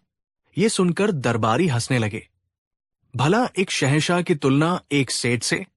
अकबर ने भी मुस्कुराते हुए कहा, बीरबल, तुम भी क्या बात करते हो? हम एक गांव की बात करते हैं। हम चाहें तो इसे एक पूरा सूबा बख्श दे। हमारे लिए ये क्या बड़ी बात है? तो आप इसे एक गांव दे रहे हैं? बीरबल ने पूछा। हां, हम हुक्म देते हैं कि आगरा के पास का गांव रामपुर आज से इस फकीर के नाम किया जाता है। अकबर ने ऐलान किया। फकीर तो जैसे खुशी से बेहोश होने वाला था। वो शहंशाह के कदमों में गिर पड़ा। अब दरबार में मौजूद हर व्यक्ति उलझन में था। बीरबल ये सब करके क्या साबित करना चाहते थे?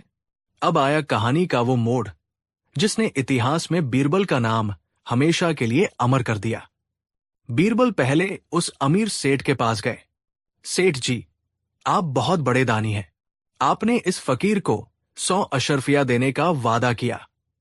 क्या आप इससे ये कह सकते हैं कि इस शहर को छोड़कर चले जाऊं? सेठ हैरान रह गया।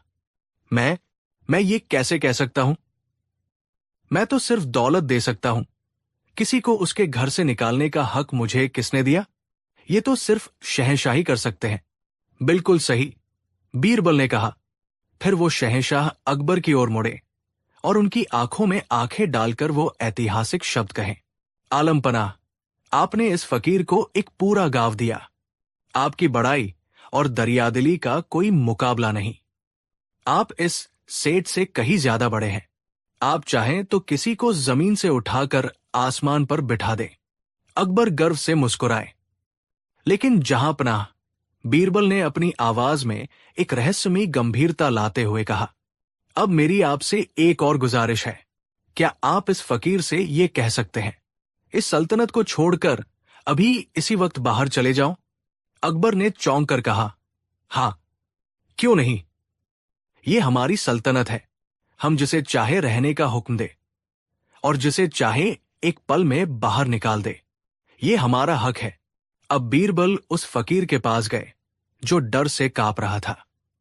बीरबल ने उसके कंधे पर हाथ रखा और फिर पूरे दरबार की ओर देखकर अपनी आवाज बुलंद की, जहांपनाह और इस दरबार में मौजूद सभी ज्ञानी जनों, अब मेरे सवाल का जवाब सुनिए। शहंशाह सलामत, आप बहुत बड़े हैं। आप किसी को भी जागीरें दे सकते हैं, दौलत दे सकते हैं, लेकिन आप किसी को अपनी सल्तनत से बाहर भी निकाल सकते हैं। ये सेठ भी बड़ा है, ये दौलत दे सकता है, पर किसी को शहर से बाहर नहीं निकाल सकता। और अब मैं, बीरबल ने एक पल का विराम लिया और फिर कहा, मैं आपसे बड़ा हूं, जहांपनाह। ये सुनते ही दरबार में तलवारें खींचने की आवाजें आने लगी। गुस्ताख, पकड़ लो इसे की आवाजें गूंजने लगी। अकबर का चेहरा गुस्से से तमतमा गया। सब्र, बीरबल जोर से चिल्लाए, मेरी पूरी बात तो सुन लीजिए। सब शांत हो गए। बीरबल ने कहा, जहांपनाह, मैं आपसे इसलिए बड़ा हूं क्योंकि आप किसी को भी इस सल्तनत से बाहर निकाल सकते हैं, लेकिन मैं नहीं निकाल सकता। एक पल की खामोशी, और फिर जैसे सबके दिमाग में एक बिजली सी कौंधी। बीरबल ने अपनी बात को और स्पष्ट किया, आपकी बड़ाई किसी को कुछ देने में भी है और किसी से सब कुछ छीन लेने में भी। आपके एक हुक्म से कोई अमीर हो सकता है और कोई बेघर, लेकिन मेरी बड़ाई सिर्फ इस बात में है कि मेरे पास किसी से कुछ भी छीनने की ताकत ही नहीं है। मैं किसी को देश निकाला नहीं दे सकता। इस मामले में जहांपनाह, मेरा दिल आपसे बड़ा है, क्योंकि उसमें सिर्फ देने की जगह है, निकालने की नहीं। इसलिए जहांपनाह, आप शहंशाह होने के नाते मुझसे कहीं ज्यादा बड़े हैं, क्योंकि आपके पास बनाने और बिगाड़ने दोनों की शक्ति है। लेकिन एक इंसान होने के नाते मैं आपसे बड़ा हूं, क्योंकि मेरे पास सिर्फ जोड़ने की शक्ति है, तोड़ने की नहीं। यह सुनकर शहंशाह अकबर अपनी गद्दी पर जड़ हो गए। उनके रोंगटे खड़े हो गए थे। ये कैसा जवाब था? बीरबल ने न सिर्फ अपनी जान बचाई, बल्कि बड़पन की परिभाषा ही बदल दी थी। उन्होंने शहंशाह को बड़ा भी साबित किया और खुद को भी, और वो भी बिना किसी की तौहीन किए। दरबारियों के मुंह खुले के खुले रह गए थे। उनकी तलवारें हाथों में ही कांप रही थी। वो जिस बीरबल को फंसाना चाहते थे, उस बीरबल ने अपनी बुद्धि के सागर में उन्हें ही डुबो दिया था। शहंशाह अकबर अपनी गद्दी से उतरे, धीरे धीरे चलकर बीरबल के पास आए। उनके गुस्से की जगह अब उनकी आंखों में सम्मान और स्नेह का एक गहरा समंदर था। उन्होंने बीरबल को कसकर गले लगा लिया। मान गए बीरबल, आज तुमने साबित कर दिया कि तुम सिर्फ मेरे नवरत्न नहीं, बल्कि इस सल्तनत के सबसे अनमोल हीरे हो। तुमने हमें आज बड़ा होने का असली मतलब समझाया है।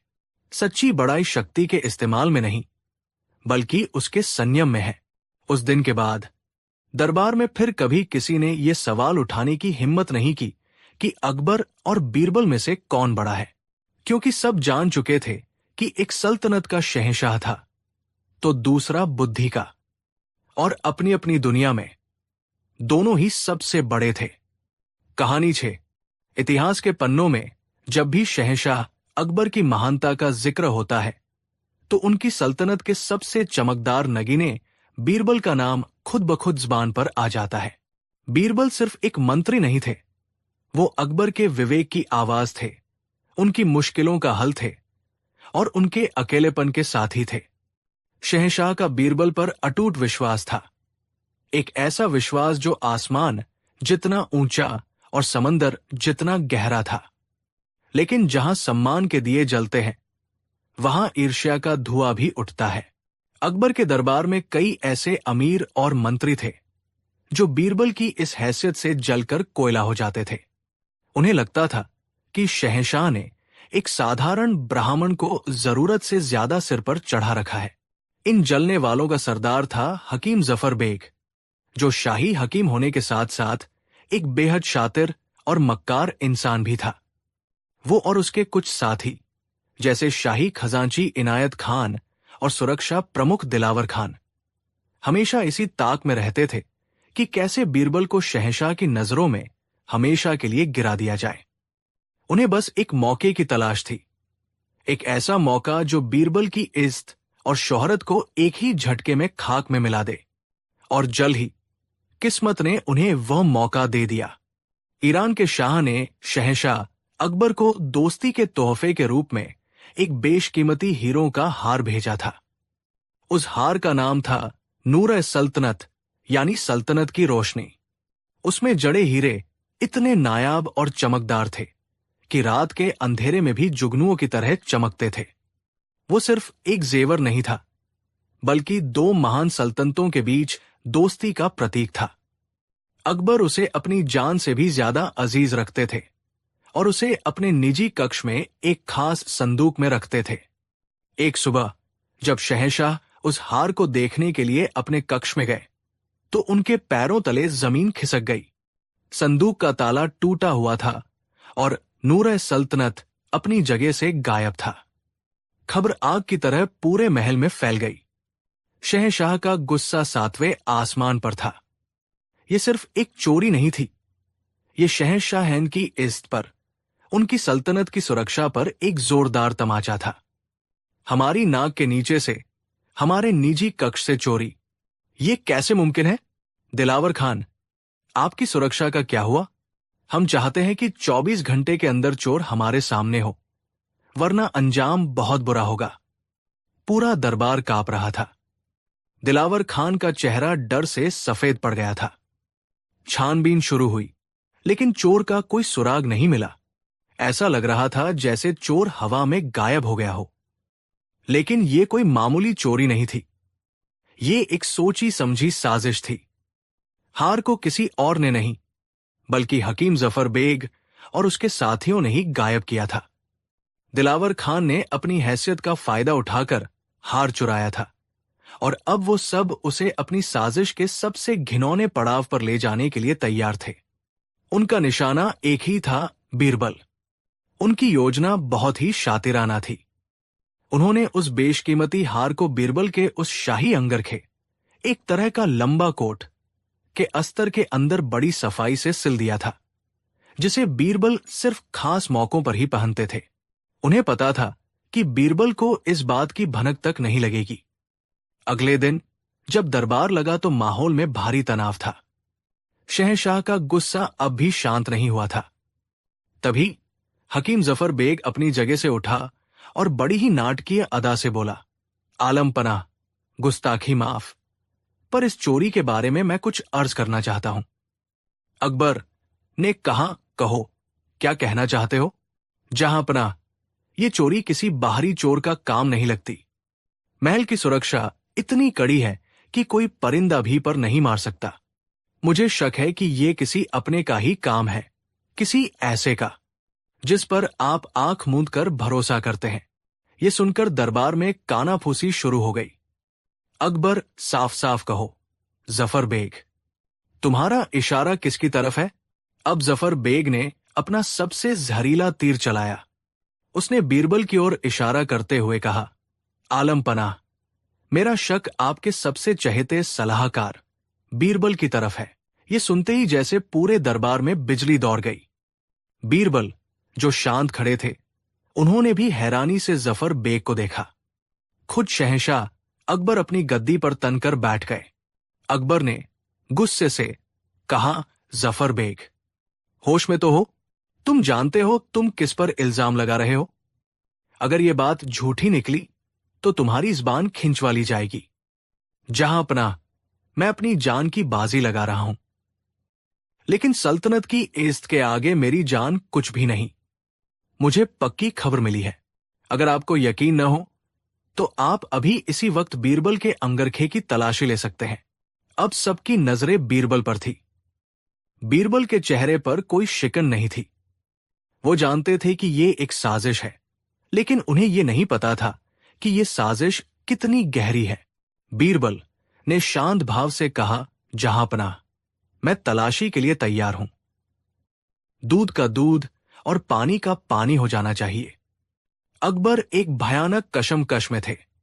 उनका दिल कह रहा था कि बीरबल निर्दोष है, लेकिन एक शहंशाह होने के नाते उन्हें न्याय के तकाजे को भी पूरा करना था। उन्होंने भारी मन से सिपाहियों को तलाशी का हुक्म दिया। सिपाहियों ने बीरबल के अंगरखे को टटोलना शुरू किया और कुछ ही पलों में एक सिपाही की आंखें हैरानी से चौड़ी हो गई। उसने अंगरखे के अस्तर को एक जगह से फाड़ा और अंदर से जो चीज निकली उसे देखकर पूरे दरबार की सांसें थम गई। वो नूर-ए-सल्तनत था, वही बेशकीमती हार जो बीरबल के लिबास में छिपा हुआ था। ये एक ऐसा पल था जिसने दोस्ती, विश्वास और वफादारी के हर धागे को तोड़कर रख दिया था। सबूत बीरबल के खिलाफ था।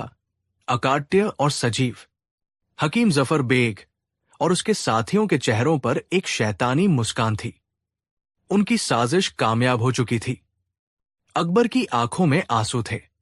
उन्हें अपनी आंखों पर यकीन नहीं हो रहा था। बीरबल, तुम, उनके मुंह से बस इतना ही निकल सका, जहांपनाह, सूरज पर बादल आ सकते हैं, लेकिन सूरज अपनी रोशनी नहीं छोड़ता।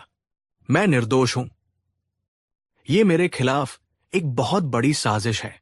हकीम जफर बेग ने चिल्लाकर कहा, साजिश? चोर हमेशा यही कहता है। सबूत आपके सामने है। आलमपनाह, इस गद्दार को सख्त से सख्त सजा दी जाए। अकबर एक भयानक दुविधा में थे। उनका दिल और दिमाग एक जंग लड़ रहे थे। दिल कह रहा था, ये मेरा बीरबल है, ये ऐसा नहीं कर सकता। लेकिन दिमाग कह रहा था, सबूत चीख चीख कर उसकी गद्दारी की गवाही दे रहा है। तुम एक शहंशाह हो, तुम्हें न्याय करना होगा। अंत में शहंशाह का फर्ज दोस्त की दोस्ती पर भारी पड़ा। उन्होंने कांपती हुई आवाज में, टूटे हुए दिल के साथ अपना फैसला सुनाया। अकबर ने कहा, सबूतों को मद्देनजर रखते हुए बीरबल को इस संगीन जुर्म का दोषी पाया जाता है, लेकिन उनकी पुरानी सेवाओं को देखते हुए हम उन्हें मौत की सजा नहीं देते। बीरबल को आज से शाही नजरबंदी में रखा जाएगा और 3 दिन बाद उन्हें हमेशा के लिए इस सल्तनत से बाहर निकाल दिया जाएगा। ये सुनकर जफर बेग और उसके साथी थोड़ा निराश हुए। वो तो बीरबल की मौत चाहते थे, लेकिन देश निकाला भी मौत से कम नहीं था। बीरबल के लिए अकबर से दूर जाना ही सबसे बड़ी सजा थी। सिपाहियों ने बीरबल को पकड़ लिया। जाते जाते बीरबल ने अकबर की ओर देखा। उनकी आंखों में शिकायत नहीं, बल्कि एक विश्वास था। बीरबल ने कहा, जहांपनाह, मुझे आपसे सिर्फ एक आखिरी गुजारिश करनी है। मुझे इन 3 दिनों में अपने घर पर रहने की इजाजत दी जाए, ताकि मैं चोर का पता लगा सकूं और अपनी बेगुनाही साबित कर सकूं। अकबर ने भारी मन से इजाजत दे दी। बीरबल जानते थे कि उनके पास वक्त बहुत कम है। वो ये भी समझ गए थे कि चोर कोई एक नहीं है, ये एक पूरा गिरोह है और वो दरबार के अंदर ही मौजूद है। लेकिन उन्हें कैसे बेनकाब किया जाए? उनके पास कोई सबूत नहीं था। अचानक बीरबल की आंखों में एक चमक आई। उनके दिमाग में एक योजना ने जन्म लिया। एक ऐसी योजना जो चोरों को खुद अपना जुर्म कबूल करने पर मजबूर कर देगी। अगले दिन बीरबल ने शहंशाह को एक संदेश भिजवाया, जहांपनाह, मुझे चोर का पता चल गया है, लेकिन वो इतना शातिर है कि उसे पकड़ने के लिए मुझे आपकी मदद चाहिए। ये सुनकर अकबर हैरान रह गए। वो फौरन बीरबल के घर पहुंचे। हुजूर, चोर हमारे दरबार में ही मौजूद है। उसे पकड़ने के लिए हमें एक नाटक करना होगा। मेरे पास एक जादुई मटका है। आज रात हम दरबार के सभी मंत्रियों और अमीरों को एक अंधेरे खेमे, टेंट में बुलाएंगे। उस खेमे के बीच में ये मटका रखा होगा। सबको एक एक करके अंदर जाकर इस मटके को छूना होगा। जो निर्दोष होगा उसे कुछ नहीं होगा, लेकिन जैसे ही असली चोर इसे छुएगा, ये मटका जोर जोर से चोर चोर चिल्लाने लगेगा। अकबर को ये योजना थोड़ी अजीब लगी, लेकिन वो बीरबल पर भरोसा करके देखने के लिए तैयार हो गए। बीरबल की योजना के अनुसार दरबार के सभी सदस्यों को उस खेमे के बाहर इकट्ठा किया गया। माहौल में एक अजीब सा सस्पेंस था। हकीम जफर बेग और उसके साथी भी वहां मौजूद थे। वो मन ही मन हंस रहे थे कि बीरबल अब जादू टोने का सहारा ले रहे हैं। बीरबल ने सबको निर्देश दिए, आप सब एक एक करके इस अंधेरे खेमे में जाएंगे, अंदर रखे जादुई मटके को छुएंगे और दूसरी तरफ से बाहर आ जाएंगे। याद रहे, ये मटका सिर्फ चोर को पकड़ेगा, निर्दोष को डरने की कोई जरूरत नहीं है। अब खेल शुरू हुआ। एक एक करके दरबारी अंदर जाने लगे। खेमे के अंदर इतना अंधेरा था कि हाथ को हाथ सुझाई नहीं दे रहा था। जो निर्दोष थे वो बेखौफ होकर अंदर जाते, मटके को छूते और बाहर आ जाते। जब हकीम जफर बेग, इनायत खान और दिलावर खान की बारी आई तो वो थोड़ा घबराए। हालांकि उन्हें पता था कि मटका चिल्ला नहीं सकता, लेकिन उनके मन में चोर की दाढ़ी में तिनके वाली कहावत घर कर गई थी। उन्होंने सोचा, क्या पता बीरबल ने कोई और चाल चली हो। सबसे अच्छा यही है कि हम मटके को छुए ही ना, अंधेरे में किसी को क्या पता चलेगा। यही सोचकर वो तीनों अंदर गए, मटके को बिना छुए ही उसके पास से गुजरे और बाहर आ गए। जब सभी लोग खेमे से बाहर आ गए तो बीरबल ने कहा, अब सब लोग शहंशाह को अपनी हथेलियां दिखाएं।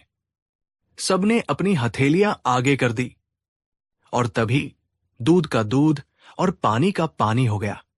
हकीम जफर बेग, इनायत खान और दिलावर खान को छोड़कर बाकी सभी दरबारियों की हथेलियां काली थी। सब हैरान रह गए, ये क्या जादू था। तब बीरबल ने रहस्य से पर्दा उठाया। बीरबल ने मुस्कुराते हुए कहा, जहांपनाह, ये कोई जादुई मटका नहीं था। मैंने बस इस मटके पर अंदर से कालिख, सूट पोत दी थी। मुझे पता था कि जो निर्दोष होगा वो डर के मारे इसे नहीं छुएगा। जिन लोगों की हथेलियां साफ है वही असली चोर है। इन्होंने डर के मारे मटके को हाथ ही नहीं लगाया। ये सुनते ही हकीम जफर बेग और उसके साथियों के चेहरे का रंग उड़ गया। उनकी चोरी, उनकी साजिश, उनका डर, सब कुछ उनकी साफ हथेलियों पर लिखा हुआ था। शहंशाह अकबर का गुस्सा अब ज्वालामुखी बनकर फटा। सच्चाई सूरज की तरह साफ हो चुकी थी। गद्दारों, तुमने सिर्फ बीरबल को फंसाने की कोशिश नहीं की, तुमने शहंशाह हिंद के न्याय और विश्वास का मजाक उड़ाया है। सिपाहियों, इन तीनों को पकड़ लो और जिंदा में डाल दो। तीनों साजिशकर्ता बीरबल के पैरों में गिरकर माफी मांगने लगे, लेकिन अब बहुत देर हो चुकी थी। अकबर बीरबल के पास आए। उनकी आंखों में पश्चाताप और अपने दोस्त के लिए गर्व के आंसू थे। हमें माफ कर दो बीरबल, हम सबूतों के आगे अंधे हो गए थे। हम अपने सबसे वफादार दोस्त को पहचानने में नाकाम रहे। जहांपनाह, आप माफी मांगकर मुझे शर्मिंदा न करें। आपने वही किया जो एक शहंशाह को करना चाहिए। आपने न्याय को दोस्ती से ऊपर रखा, और मैंने वही किया जो एक दोस्त को करना चाहिए। मैंने आपके विश्वास को टूटने नहीं दिया। उस दिन दरबार ने न्याय का एक ऐसा नजारा देखा जो इतिहास में हमेशा के लिए दर्ज हो गया। बीरबल की इज्जत और सम्मान पहले से 100 गुना ज्यादा बढ़ गया, और सबने एक बार फिर मान लिया कि सत्य को कुछ समय के लिए परेशान तो किया जा सकता है, लेकिन उसे पराजित कभी नहीं किया जा सकता। कहानी 7। ये उन दिनों की बात है जब मुगल सल्तनत का सूरज अपने पूरे उफान पर था और शहंशाह जलालुद्दीन मोहम्मद अकबर का नाम पूरी दुनिया में अदब से लिया जाता था। आगरा का किला सत्ता का केंद्र था। जहां से पूरे हिंदुस्तान की तकदीर लिखी जाती थी। एक शाम अकबर अपने महल की सबसे ऊंची छत पर टहल रहे थे। सूरज यमुना के पानी में अपना सोना घोलकर धीरे धीरे डूब रहा था। आसमान में नारंगी, गुलाबी और बैंगनी रंगों का एक अद्भुत नजारा था। ठंडी हवा चल रही थी, लेकिन शहंशाह का मन अशांत था। उनकी नजरें भले ही डूबते सूरज पर थी, पर उनका दिमाग ब्रह्मांड की गहराइयों में गोते लगा रहा था। उन्होंने सोचा, ये दुनिया कितनी अजीब है। हर चीज का एक कारण है, एक बनाने वाला। कुम्हार घड़ा बनाता है, बड़ी मेज बनाता है, चित्रकार तस्वीर बनाता है। ये विशाल किला मेरे हुक्म पर बना। इसे बनाने वाले हजारों कारीगर थे। हर रचना के पीछे एक रचयिता है। उनकी सोच और गहरी होती गई। ये धरती, ये आसमान, ये चांद सितारे, ये नदियां, ये पहाड़, इन सबको किसने बनाया? हमारे धर्म ग्रंथ कहते हैं कि इन्हें ईश्वर ने, अल्लाह ने, भगवान ने बनाया है। वो परम रचयिता है। यहां तक तो सब ठीक था, लेकिन तभी उनके तार्किक मन में एक ऐसा सवाल उठा जिसने उनके भीतर एक भूचाल ला दिया। एक ऐसा सवाल जो सदियों से बड़े बड़े दार्शनिकों और ज्ञानियों को परेशान करता आया है। अगर हर चीज को बनाने वाला कोई है, उन्होंने खुद से पूछा, तो फिर उस बनाने वाले को किसने बनाया? यानी ईश्वर को किसने बनाया? ये सवाल एक जहर की तरह उनके जेहन में फैल गया। ये एक ऐसा प्रश्न था जिसका कोई सीधा जवाब नहीं था। ये तर्क की सीमाओं को चुनौती देता था और आस्था की नींव को हिला सकता था। रात भर शहंशाह इसी उधेड़बुन में डूबे रहे। उन्हें नींद नहीं आई। अगली सुबह जब दीवान आम में दरबार लगा, तो शहंशाह अकबर के चेहरे पर वही बेचैनी और गंभीरता थी। वो चुपचाप सिंहासन पर बैठे थे और दरबार की कार्यवाही में उनका जरा भी मन नहीं लग रहा था। उनके नवरत्न और अन्य दरबारी उनकी इस खामोशी से हैरान थे। अंत में अकबर ने अपनी चुप्पी तोड़ी। उनकी आवाज में एक अजीब सी गहराई थी। दरबारियों, आज हमारे मन में एक ऐसा सवाल है जिसने हमें रात भर सोने नहीं दिया। हम चाहते हैं कि इस दरबार में मौजूद हर आलिम, हर पंडित, हर ज्ञानी इस पर विचार करे और हमें एक संतोषजनक जवाब दे। पूरे दरबार में सन्नाटा छा गया। शहंशाह ने अपना सवाल दागा। हम सब मानते हैं कि इस दुनिया को ईश्वर ने बनाया है, लेकिन हमारा सवाल यह है कि उस ईश्वर को किसने बनाया? यह सवाल किसी बम की तरह दरबार में गिरा। सब एक दूसरे का मुंह देखने लगे।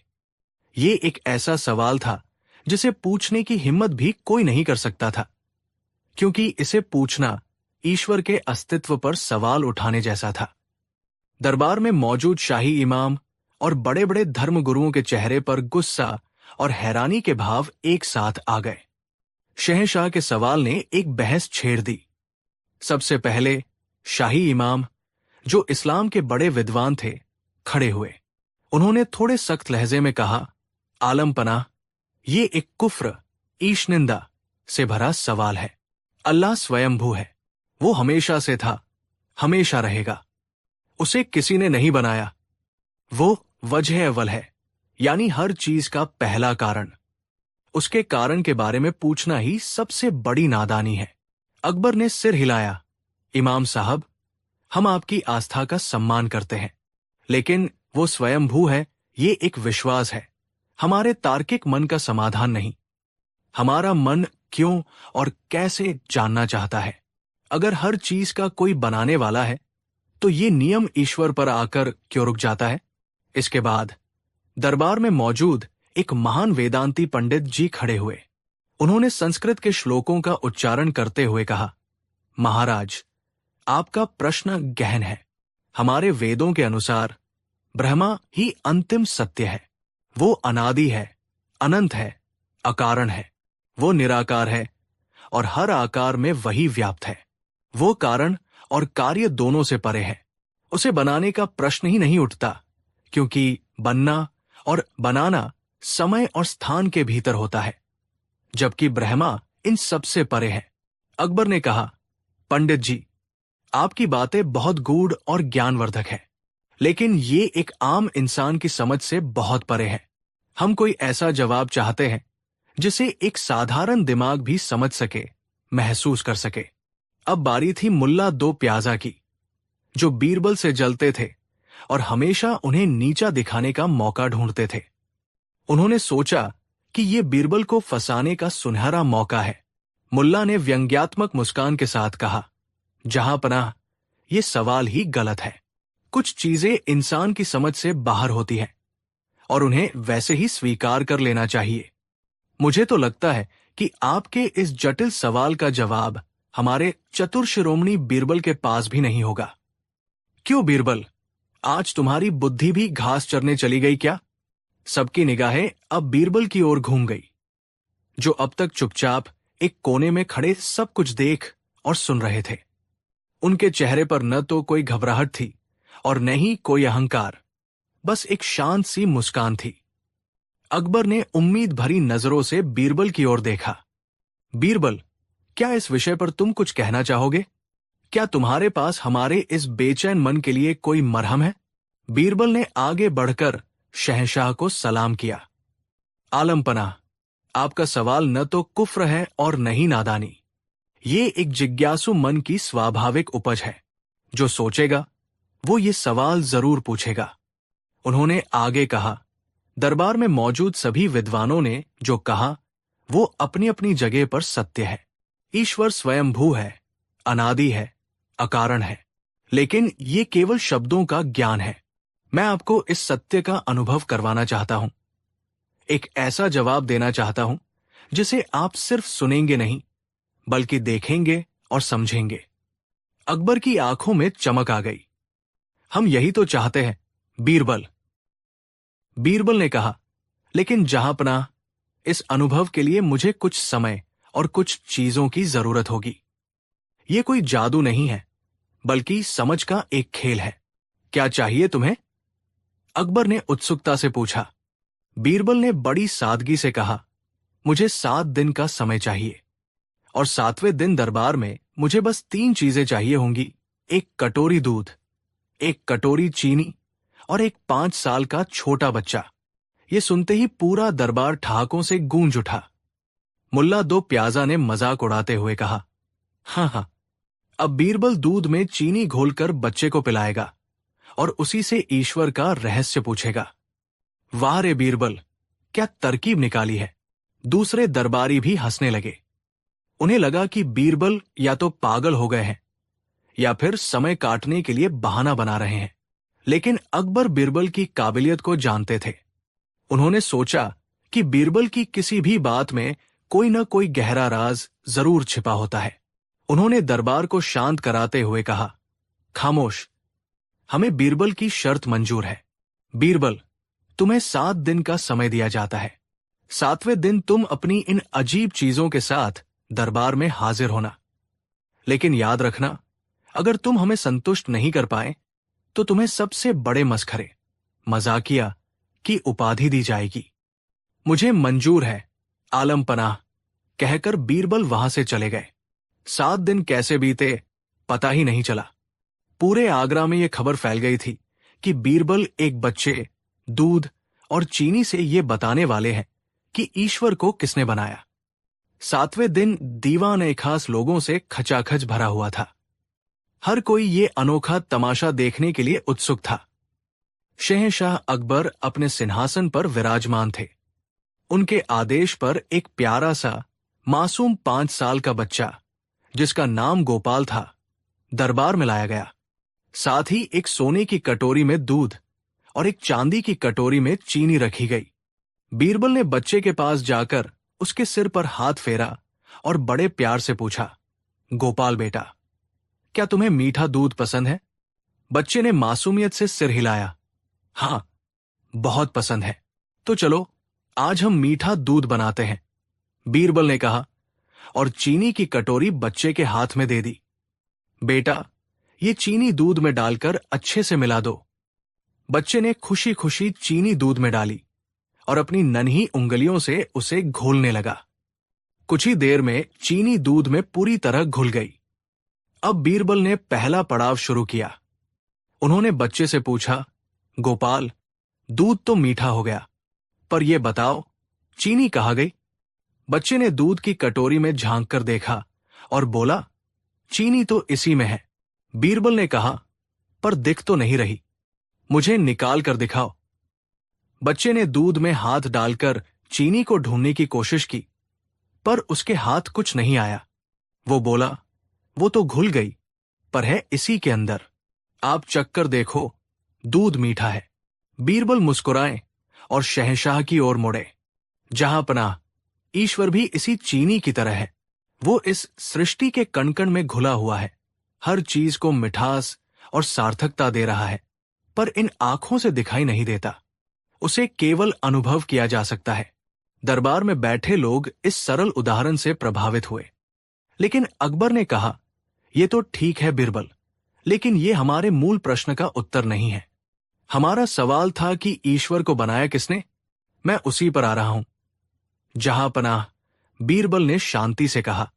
अब बीरबल ने बच्चे से दूसरा सवाल पूछा, गोपाल बेटा, ये बताओ, दही किससे बनता है? बच्चे ने तुरंत जवाब दिया, दूध से। बहुत अच्छे। और मक्खन किससे बनता है? दही से। और घी? मक्खन से।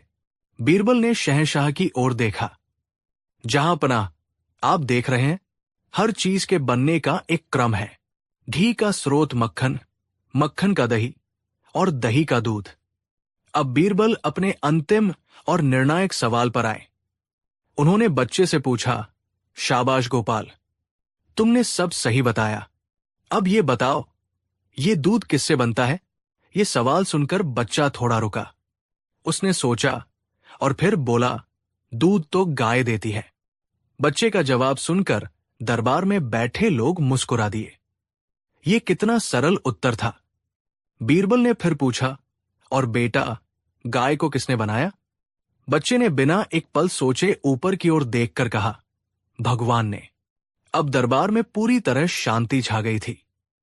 हर कोई सांस रोके देख रहा था कि बीरबल अब आगे क्या करने वाले हैं।